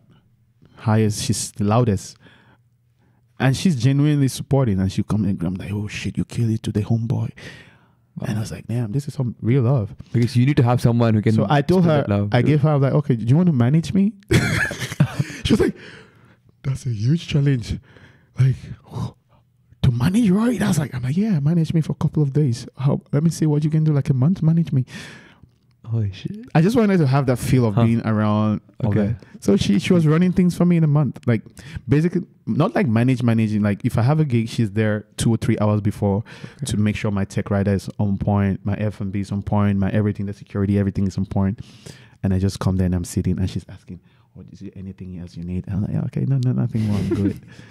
So she did that for a month and she was like, damn, it's hectic to work. She's like, yo, you're too big for me to manage. I can't. She's like, please, I just want to remain a fangirl. I can't do this job. So I was like, yo, it's good. You've experienced it. You've seen how it is and you felt it. You know, so that's like 4. The rest, there are other good souls, other artists whom I'm born with, we meet, we chill, we talk music, we talk about what's happening in the music game in Bangalore, in other cities, and how we can, like, Make it more better. More better. I don't know if you've heard of Gurbaks. You know Gurbaks? No. You know What are those Gurbaks? people? Gurbaks. You should get him on your podcast. look Gurbaks, at this is a special invitation for you. I look at him. You should get on this podcast. I've been there, so you can't say no, bro. I'm personally gonna put you in the car and bring you here. So you up so next, much. we're having Gurbaks on this podcast. Thank you so much. So Gurbaks is like one of those close folks whom we talk like a lot. Like Mhm. we've opened up. Like he'll tell me even about his relationships and all that stuff, which is between two bros. And we've done a lot of shows together too. Like last year was crazy. Each time I had a gig in Hyderabad, he had a gig also in Hyderabad. Oh, okay. That was like true So- bros. True bros. Bro, he was like, and the funny part is it's 2 different agencies who were booking us. Oh. So it was more like, so we meet, and he's like, bro, what's happening here? I'm like, so the first time we thought it was a coincidence. Then it happened the second time. Then the third time. Holy shit. And we're like, literally like, what the hell is going on? Like, and he was like, bro, what is happening? I'm like, man, I can't understand. Nature is just doing its part. Yeah. I You was must like, know crazy. bros. So what usually happens is my gig, maybe his gig will be on Friday, mine will be on a Saturday, or mine on the Friday, Okay. his on a Saturday. So he will come for mine, and then the next day I'll have to go for his. we'll do like something together. Yeah. So he'll come on my gig and he'll play. Oh, He'll shit. have a set, Fuck. and I go for his gig and I'm gonna do a set. Fuck, it's cool. So it was Crazy. like he's like one of the, I would say the only Bangalore artist whom I born not just on a personal side but our music. Like before he releases a song, like if I show you our conversation, I have a lot of unreleased content from him. Before he releases a song, he's like, bro, I trust your ears. Anything you say, I'll do it. Holy shit. If you say delete this part, I'll delete it. That's how he, that is that crazy. So it's a good bond. I do the same. I send it to him and Wow. he'll be like, yo, bro, I don't just feel this is not your vibe. I'm like, oh really? Oh shit, fine, fuck it. This thing is true, man. Like as you grow up and in popularity or anything, as you become successful, you become lonely. Bro, you're like a lonely wolf. Yeah. lone Fighting wolf. for yourself, bro. Yeah, man, it's damn true. I was like, I was thinking, okay, it is true from true to some extent. Bro, it's real. Like they used to tell me this, but I didn't believe it. Like 3-4 years ago when I was still getting there. Mm-hmm. Like I had a lot of people hanging around me. I was hanging around a lot of people too. Like if I'm going to the club or to party somewhere, bro, it was easily 10 to 15 people, boys and girls inclusive. That's how we're going for parties, It was that crazy. And if you look at it now, me going to a party with 3-4 people and they're like, yo, what happened? I'm just like, bro, I outgrew most of those people. And I think it's not about the fact, I didn't change to any of them. I still stayed the same way I was. The thing is that we couldn't be doing the same things we were doing a year, 3 or 4 years back. That's true. Because you gotta grow. We've grown up. Everybody put up some age in it, and we've gotten careers to take care of. I can't keep doing the same thing, just sitting somewhere and chilling and having a conversation from morning till night.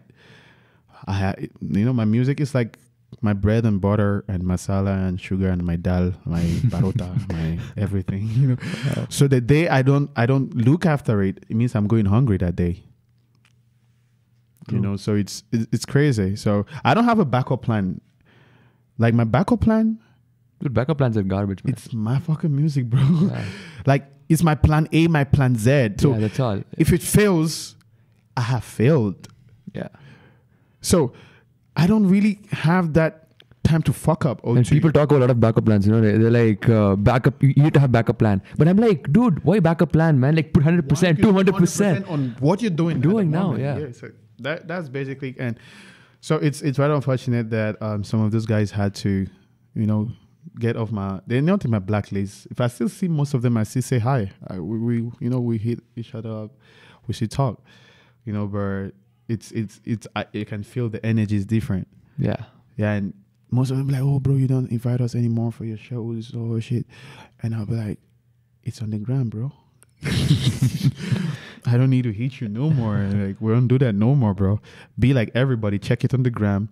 Go book your tickets if you have to book it, and book my show on Insider. Sorry, but I'm not doing no free favors no more. We've gone past that. So that's basically, and so it's real. It's real. That as you get more and that is why I guess it successful- becomes more important when you actually get successful. You also have to get yourself right. You know, you have to you start loving yourself first. Yeah. Because like Bro. when you're lonely, Man. and if you start hating yourself, that will Bro. lead you to a very dark path. I learned that the hard way because I had to first have acceptance of I had to love myself in my own space.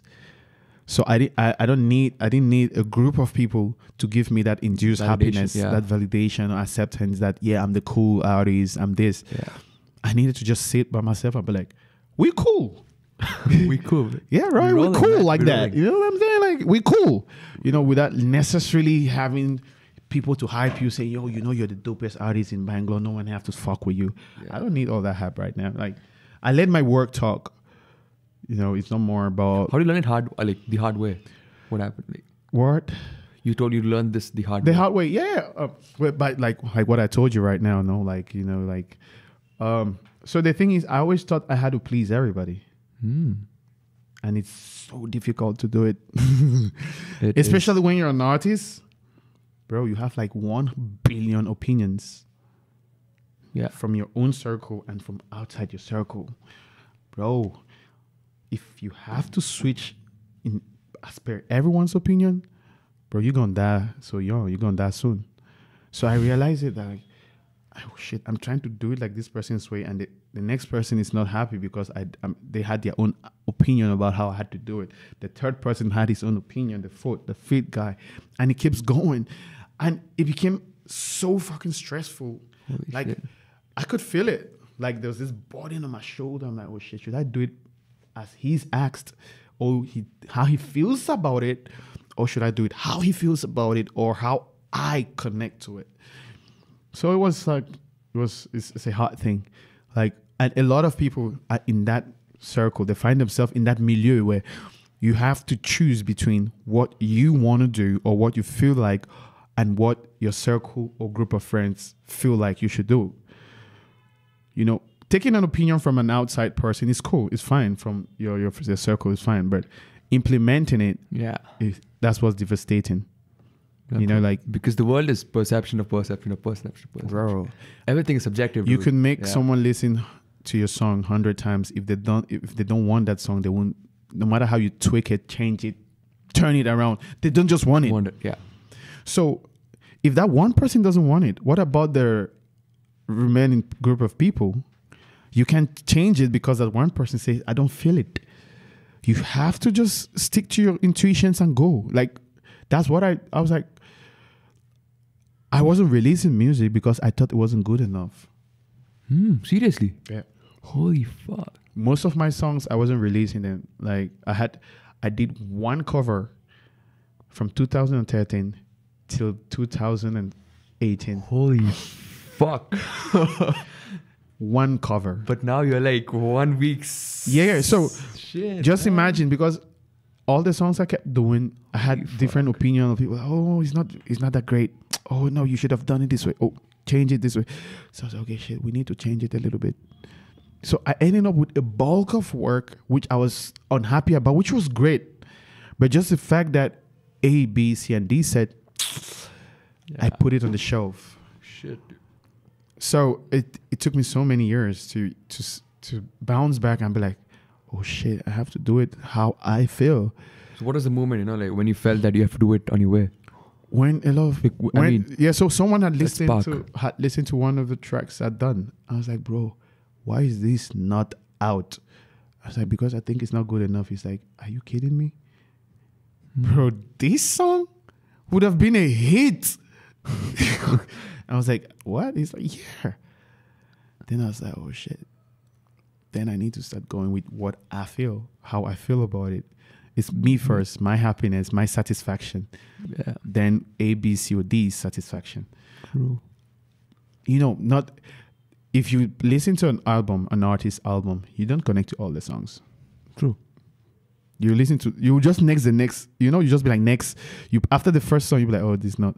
Then you reach in one particular song Then when you connect, it's on "Holy repeat. shit, this is about me, dude. It's on repeat mode. Yeah.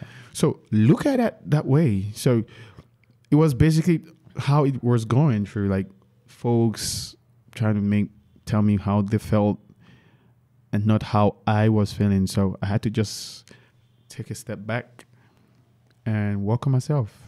And What's the darkest time in your career? Very darkest time, and it's like everything is going crazy around you, and you're like, God damn, man, what's going on? My darkest time was, I would say, was 2016 was like one of my darkest. Holy shit, 2016 was when you did the Wiz Khalifa thing, right? No, 2017. 2017 was it? Okay, 2016 was my right? darkest year. Huh. I did nothing the entire year. What? Yeah, I did absolutely nothing the entire year. Holy shit. Not even a gig. What happened? Like, what happened to 16? I think I was going through phases. So, my cousin and I, my cousin came down from the States and he's a DJ. So we threw a party. An Okay. amazing party, dope party actually. An amazing dope party. And that party turned otherwise. Like, we got busted by cops. Holy fuck. Like cops pulled up on us. This is in Bangalore? Yeah, definitely. fuck. Like in Whitefield. Shit. So cops pulled up on us and yeah, they were like, oh, we're the people running this stuff. Well, who organized this party? Mhm. My cousin's like, yeah, he's a guy. And some guy was like, no, it's this guy. So yeah, they came and asked me questions. Why are you doing a party this late? I was like, well, cause we just want to party, like, and no one is on drugs or anything. Yeah. So I don't think we're doing anything really, really bad. Illegal, you know? unlawful, yeah. Because they started checking everybody. I'm like, yeah, you check everyone's pocket. So the good thing, like, folks know, like with me, like you can't party when you're into substances and all Yeah, that, yeah. because I don't want to be, attached to that, because I don't do it. So they took us to the station. Mm-hmm. Me and a couple of folks, they took us to the station, and the next thing they took me to the hospital. They wanted to check. Okay, To check. I told them, yo, I ain't influenced. My blood is clean. Clean as fuck. So yeah, they checked my blood and they're like, how come this guy has nothing in it? Then they brought us back again to the station. Yeah. And I was like, yo, if y'all have nothing on me and the people, or I see basically, this is my thing. Can y'all let these other guys go home? Like their parents are going to get paranoid and crazy and shit. Like, let them go. Ask me every question. I'm going to take the blame for everybody because it was my thing. So yeah, they're like, oh no, everybody has to pay 5,000 rupees. Like the other guys, if you want them to go, they'll each have to give 5,000 rupees. What the fuck? So it's okay. Like we did it. Like they did it. You did it I paid 5,000 rupees each for every single one. Yeah, who came everybody to the won. party. No. Like so some of my boys were like, we're part of it too. Okay. Some boys were like, definitely like, come on, like they're like, yo, if you're taking these two boys, we also in it. Take us too. So at the end, there were like 15 people with me. We were ready to die. Damn, that's a lot of love. Big out to you, Patrick. He's the guy who took the biggest blow, though. So, the other guys got away, and there were 3 guys who vehemently refused on paying. They're like, bro, whatever you guys are doing to him, you have to do the same to us. We ain't gonna pay 5,000 and take the way out. If you're taking 5,000 from us, you should take 5,000 from all of us. Like all 15 of us should go home. You can't keep him in the station. They're like, no, we need to. See, they were just trying being political and stuff. It's a game. Like I understood. I was not under pressure. I was chilled as fuck. I was so chilled, and my cousin was like, bro, how come you're so chilled? I'm like, bro, in the States, it's worse than this, right? Yeah. You know that, right? So like, you got chill out. And he was like, he was losing his mind and shit. And I was like, bro, chill. So one police guy pulled up to me and he was like, yo, how you doing? He was like, I like your hair. I'm like, yeah, I'm like, yo, how can I eat here? He's like, yo, there's biryani. They're gonna bring. You want biryani? I'm like, yeah. He brought me biryani. We were eating. And he The police guy got biryani. yeah, Okay. he got. And then he started telling me like, you know what? Oh, you got. You know your biggest mistake. I was like, what happened? Your friend called a lawyer. I was like, oh, yeah, but that his lawyer. It's not our lawyer. He's like, no, the fact that you called the lawyer, my boss feels offended. You know, he wants to go now by the law.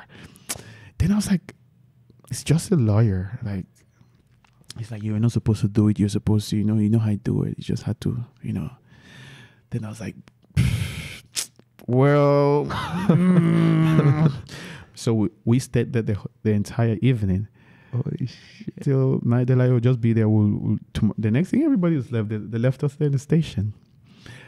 And yeah, nothing was moving. I was in the station for a week. Fuck. Facts, a week. Holy shit. And this is the first time I'm saying this on the podcast. So out. So you guys are getting exclusive.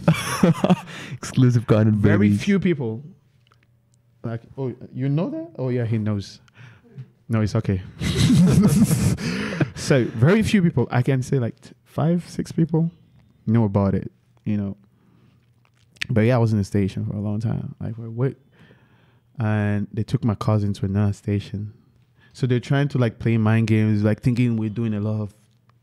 Okay. I was like, bro, you guys ain't gonna get shit, man. I ain't doing no drugs, man. I'm not doing no damn drugs, bro. I know what you guys are looking for, trying to pin me on something, but bro, I'm clean. You ain't gonna get anything out of me. Like facts. Keep here in a month. Take me to all kind of blood tests, bro. You're gonna see fucking white blood cells dancing. There's nothing. So that really got so sad because even when after they let me go, I was still under like custody jurisdiction. Like they were controlling me, like saying, okay, you can't get out of town, you can't do this. Okay. So that initially crippled me because I couldn't go out for my shows. I couldn't do anything. Oh shit. So it was like a dark moment. So I was grounded the entire year, not doing nothing, just waiting for those guys to say, okay, fine. We didn't find anything, which it got me so pissed, which a friend told me like, bro, I think you should go legally now because it's not happening. They took my phone. It was in the police station. Till today, it's there. Till date, I never got back. It's like already 2-3 years. I think 3 years. I haven't gotten back that phone. Fuck. It's still with them. They took everything. They took even my cards, my wallet. I had like 25 grand on my wallet. They're like, why are you carrying so much cash? I was like, cause it's my cash. Like, yeah, I'm in a party and I'm with friends. I want to pay. I could pay bills with it, or do something with it. It's my money, So they're like, oh, definitely you're doing something for you to have. I'm like, bro, it's not like I carry 1 lakh in a bag, bro. Y'all should chill. It's 25 grand. Like, so that was like, it was really a dark moment, and I had just those friends who stood by me all those years. I had like my friend Patrick. Big up to you. Like he was like, man, he's the one who's like, bro, I'm gonna go get this. We need to fix this shit. He was like hitting his head trying to get a lawyer and shit. Because in my head I was like, bro, fuck it, I'm done. I'm just waiting for the day when they say, oh, we're done with this and I'm out of India. I'll just pack my bags and I fuck off. Never coming back. You thought that? Yeah, seriously? yeah. Holy shit. Facts. That was honestly like, I told him like, oh, bro, see, once I'm done with this, like I'm not coming back. I'll just go. I'll just go, like go, never coming back. Go ahead. Yeah, I won't even. I close the chapter. I think the Indian chapter is. I'm like, maybe it's a sign that I'm done with the Indian phase. I need to move to the next phase because sometimes that's how things come for you. Like that's how the world tries to tell you. The universe is trying to give you a message, like, yo, bro, next destination is on the way. So, but yeah, my friend Patrick pulled up something. I don't know how he pulled it up, but everything got cleared out. And yeah, like, but that was towards the end. It was like November 2016. Oh shit! Like from January till November, I didn't do shit. I was grounded, bro. Like I couldn't go because we were like, oh, we're checking out this, so we don't want you to.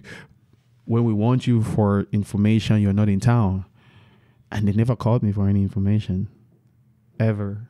Shit. Ever. No, but there was at least a good guy. There was one of the cops who was a good guy. He was like, bro, I'm sorry, but you're not supposed to be in this situation, but you know how it is. You know, it's just a system, you know, you just have to play with it. So he told you that? Yeah. There are good cops there. I know a lot of good cops there. I have good cop friends. I have friends who are cops. Wow. Yeah, well, like, they pull up in the party and they're like, don't tell people that I don't want to cop, bro. I just want to party like everybody and go home. I won't tell nobody.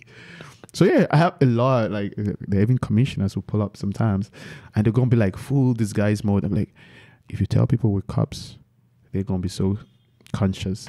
And we're not coming here to bust anybody. We're coming here as civilians to have fun. Okay. So like, please, you have to play undercover for us too. Like, we just come here, have fun. And bro, please, yeah, no pictures and shit. I'm like, yeah, bro, you know, I don't. So what made you stay back in India? Like, I mean, after that whole thing. So after the whole thing, my friend and I, Patrick, we got talking. We got ambitious though. So he was like, bro, seriously, you know what you have to do now? You have to use this as a comeback instead of a back out. Oh. And I was like, that went deep. And I sat and I was like, okay, what do we do now? My cousin was like, fuck it, I'm getting out of here. He went back to the States. He was like, oh, fuck this shit. It's so fucked up. I mean, he was just here just for 6 months. Imagine that shit. I said, yo, bro, fuck y'all, man. Like, yo, man, I'm going back to the States. Like, where? Weekend party? Like, why should we stop the party at 12? Like, bro, the party starts at 12. But we close it. We have to close. Like, no way. So he's like, yo, so he went back to the States and shit. So yeah, but after that, boom, things it was more like a rebirth. Like I was reborn. I felt different after that. I didn't feel hate. I felt more of love. Whoa. I focused more on my energy rather on the situation, but on the people who've actually been supporting me. Because despite the fact that I had 0 gigs, I still had people on the gram showing me love, yo. Wow. Like hitting me up. I'm like, yo, bro, what's up? Like, we haven't seen you. Like, what's your next gig? What's your next gig? Like, they were waiting, like, for a year. I didn't do shit. So 2017, then, you know, the big things started happening. Yeah, you told. Yeah. The big things started happening and everyone was like, damn, man. So when I sat back and I figured it out, I was like, I think the universe was actually preparing me for the big stages. Wow. Because I was done being on the ground. Because during that period, I was more on the underground scenes, doing more of like club gigs, underground club gigs, and rapping during, you know, parties, just pop in a party and with a DJ and just do something for fun. But, you know, that 1 year was like the phase. From then till now, like when my friend Patrick always teases me, he's like, bro, like, I swear I could put my money that you'll never be on this level right now, like, because you're so down, you're ready to go back home. And I was like, yeah, bro, like, obviously it hits you differently. He's like, man, like, look at you now. I was like, man, I'm shocked. I don't know how it happens. Like, bro, you don't even need to, don't bother to know how it happens. Yeah.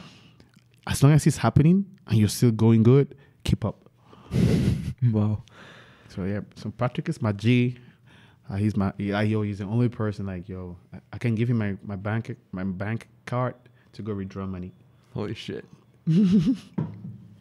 So big up to you, Patrick. Love. Yeah, man. So, before wrapping it up, dude, this is the fucking longest episode we've done, man. I know, right? It's damn fucking deep. It's interesting. I told you this was, bro, and it's not even 1% of all the stories or all. Holy shit! It's not even 1% of everything which we've even touched or talked. Like, I'm actually give you summaries of a lot of things, basically. So let's wait. We have a section for that too, bro. We can do like multiple episodes. Like with me, it's gonna be like it can be like one of these movies, like Fast and Furious.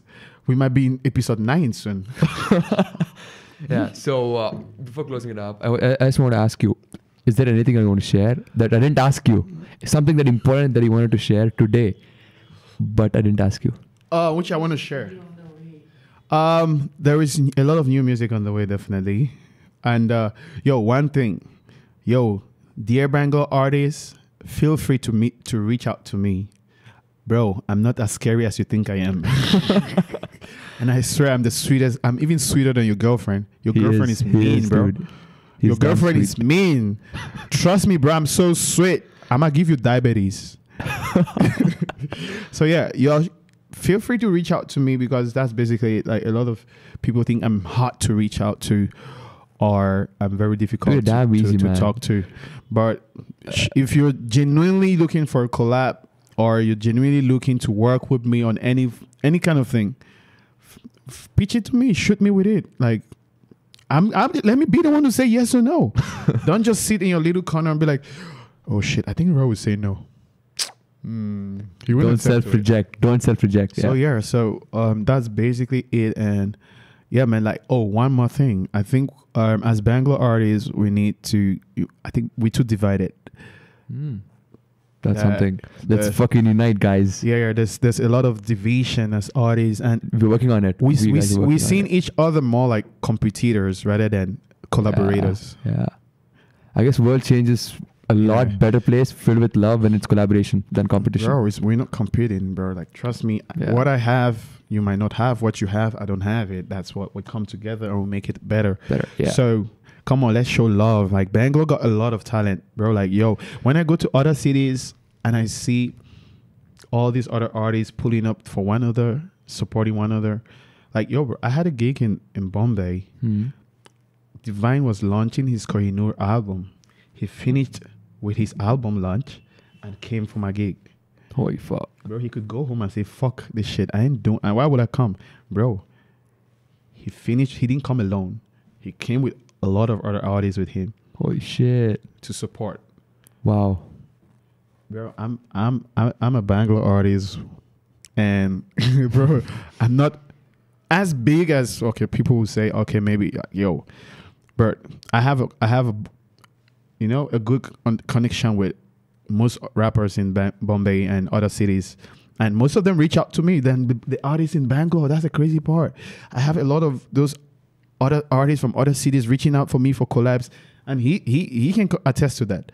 Like, I have a lot of my voice you're gonna hear in some of those Hindi verses soon from other artists, which that's what baffles me, because I think the guys who are in my city should have more access, easier access to me than those who are far off from me. Far from me, yeah. But I have those guys from there getting easier access to me than that. So, like, look at that. I was shocked because I was like, why is Divine even here?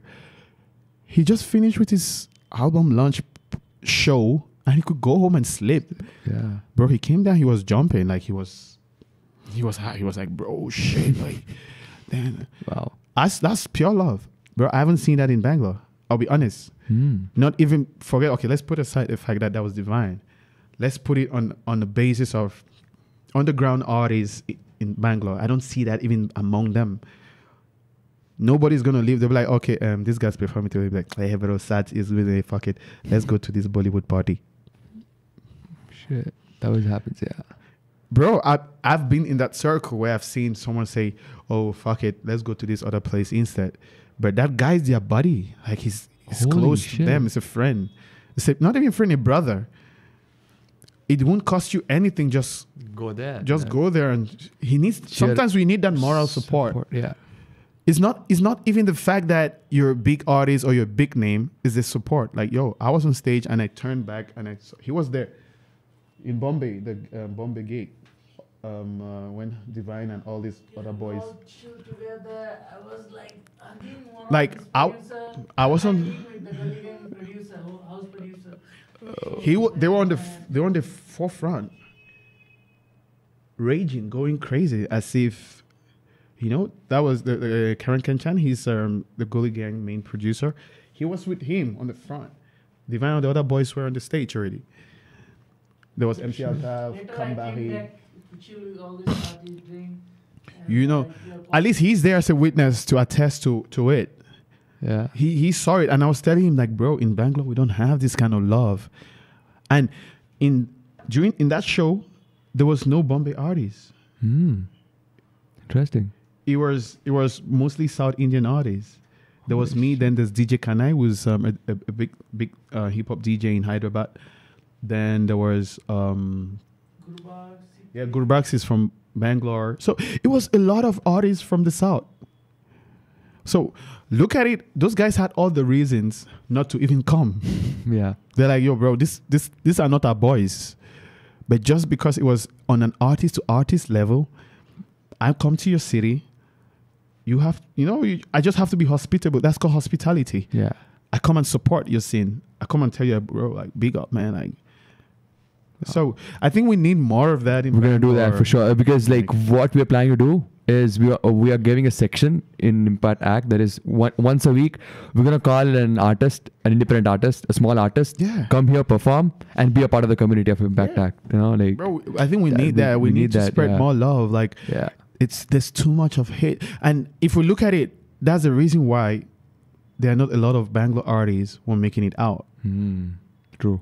Because, bro, when someone hits someone for referral, they won't refer a Bangalore artist. Yeah, they'll be like, oh no, I have this guy in Bombay, he can do it better. Oh, I have this guy in Delhi. Yeah. Like, bro, I can count how many artists in Bangalore are actually doing shows out of Bangalore. They're not more than 10. Shit. And we have talent more than that. Yeah, damn true. Bangalore is crazy, bro, dude. Bangalore has talent. I can bet my money that we have talent more than Bombay and Delhi and all the cities. But bro, half of that talent is being killed by hate from our own circle, our own community, our own people. We're gonna build that community for sure. So we just have to spread more love and support each other. That's all I'm gonna say for to close this, because there's a lot I could say. I'm not just gonna try to be like, dude, wait, Barack Obama. Yes, we can. I'm not doing some campaign shit here, bro. It's like, yo, guys, this is not a campaign speech, and definitely it's not. I'm not trying to one last thing, you guys. I'm not trying to like sugarcoat y'all. I'm just being honest about things. So one last thing to close up with this is one message that you have that you want to tell to all people listening. Damn, man, you guys should tune into Impact, man. I swear, like, I haven't seen any podcasts yet. Maybe there are some I haven't heard of, but in Bangalore, if you think you have a podcast, let me know, bro, because this is lit. So y'all should check these guys out more and listen to Impact Act. And man, they're doing a great job. And being the fact that they're just a 3 weeks old baby, damn, this is like fetus stage even. They're still getting fertilized, bro. They just got like fertilized, bro. Like 3 weeks, like you're still not determined if you're pregnant. Yeah, you don't know yet. So I think they're still like, maybe the semen just hit the eggs.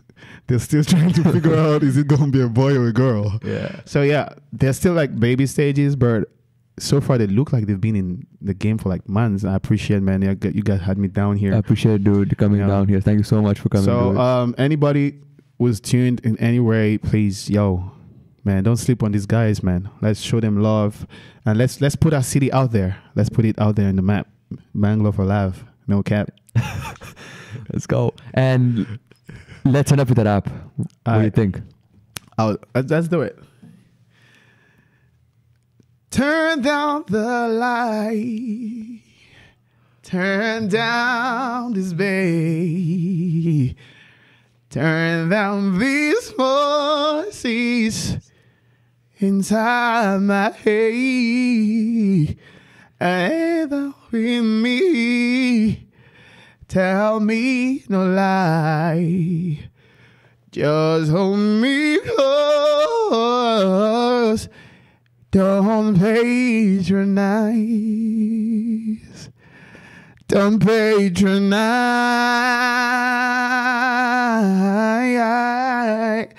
'Cause I can't make you love me if you don't.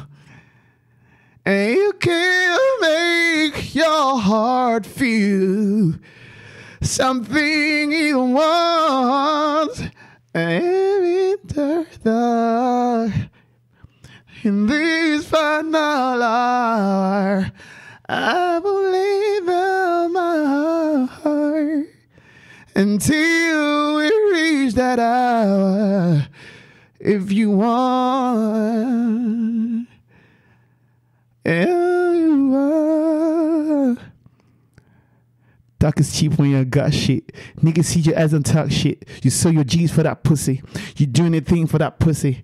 My life is so XL. All I do is just XL. Pull up in a Uber XL. Bitch, get your fucking X out. That man's just a waste man. Got no time for no waste man. Lost a couple niggas in the streets. Gonna love for my enemies. Hate on me, nigga, I'ma hate on you. Shoot on me, nigga, I'ma shoot on you. Snitch on me, nigga, I'ma snitch on you. You beef on me, nigga, I'ma beef on you. So much hate in this industry. Why you niggas trying to pull on me? All I wanna do is chase my dream and pray to Allah for my blessings. Rah! Woo! That was fucking crazy, dude. Yeah, guys, thank you so much for tuning in. Thank you so much, Roy, for coming up, dude. I appreciate pleasure, your time and stuff. Pleasure. So yeah, thanks so much. your boy Roy SoulChild. And Guys, spread love, man. Spread love. Spread fucking love. Fill this world with love. Let's go.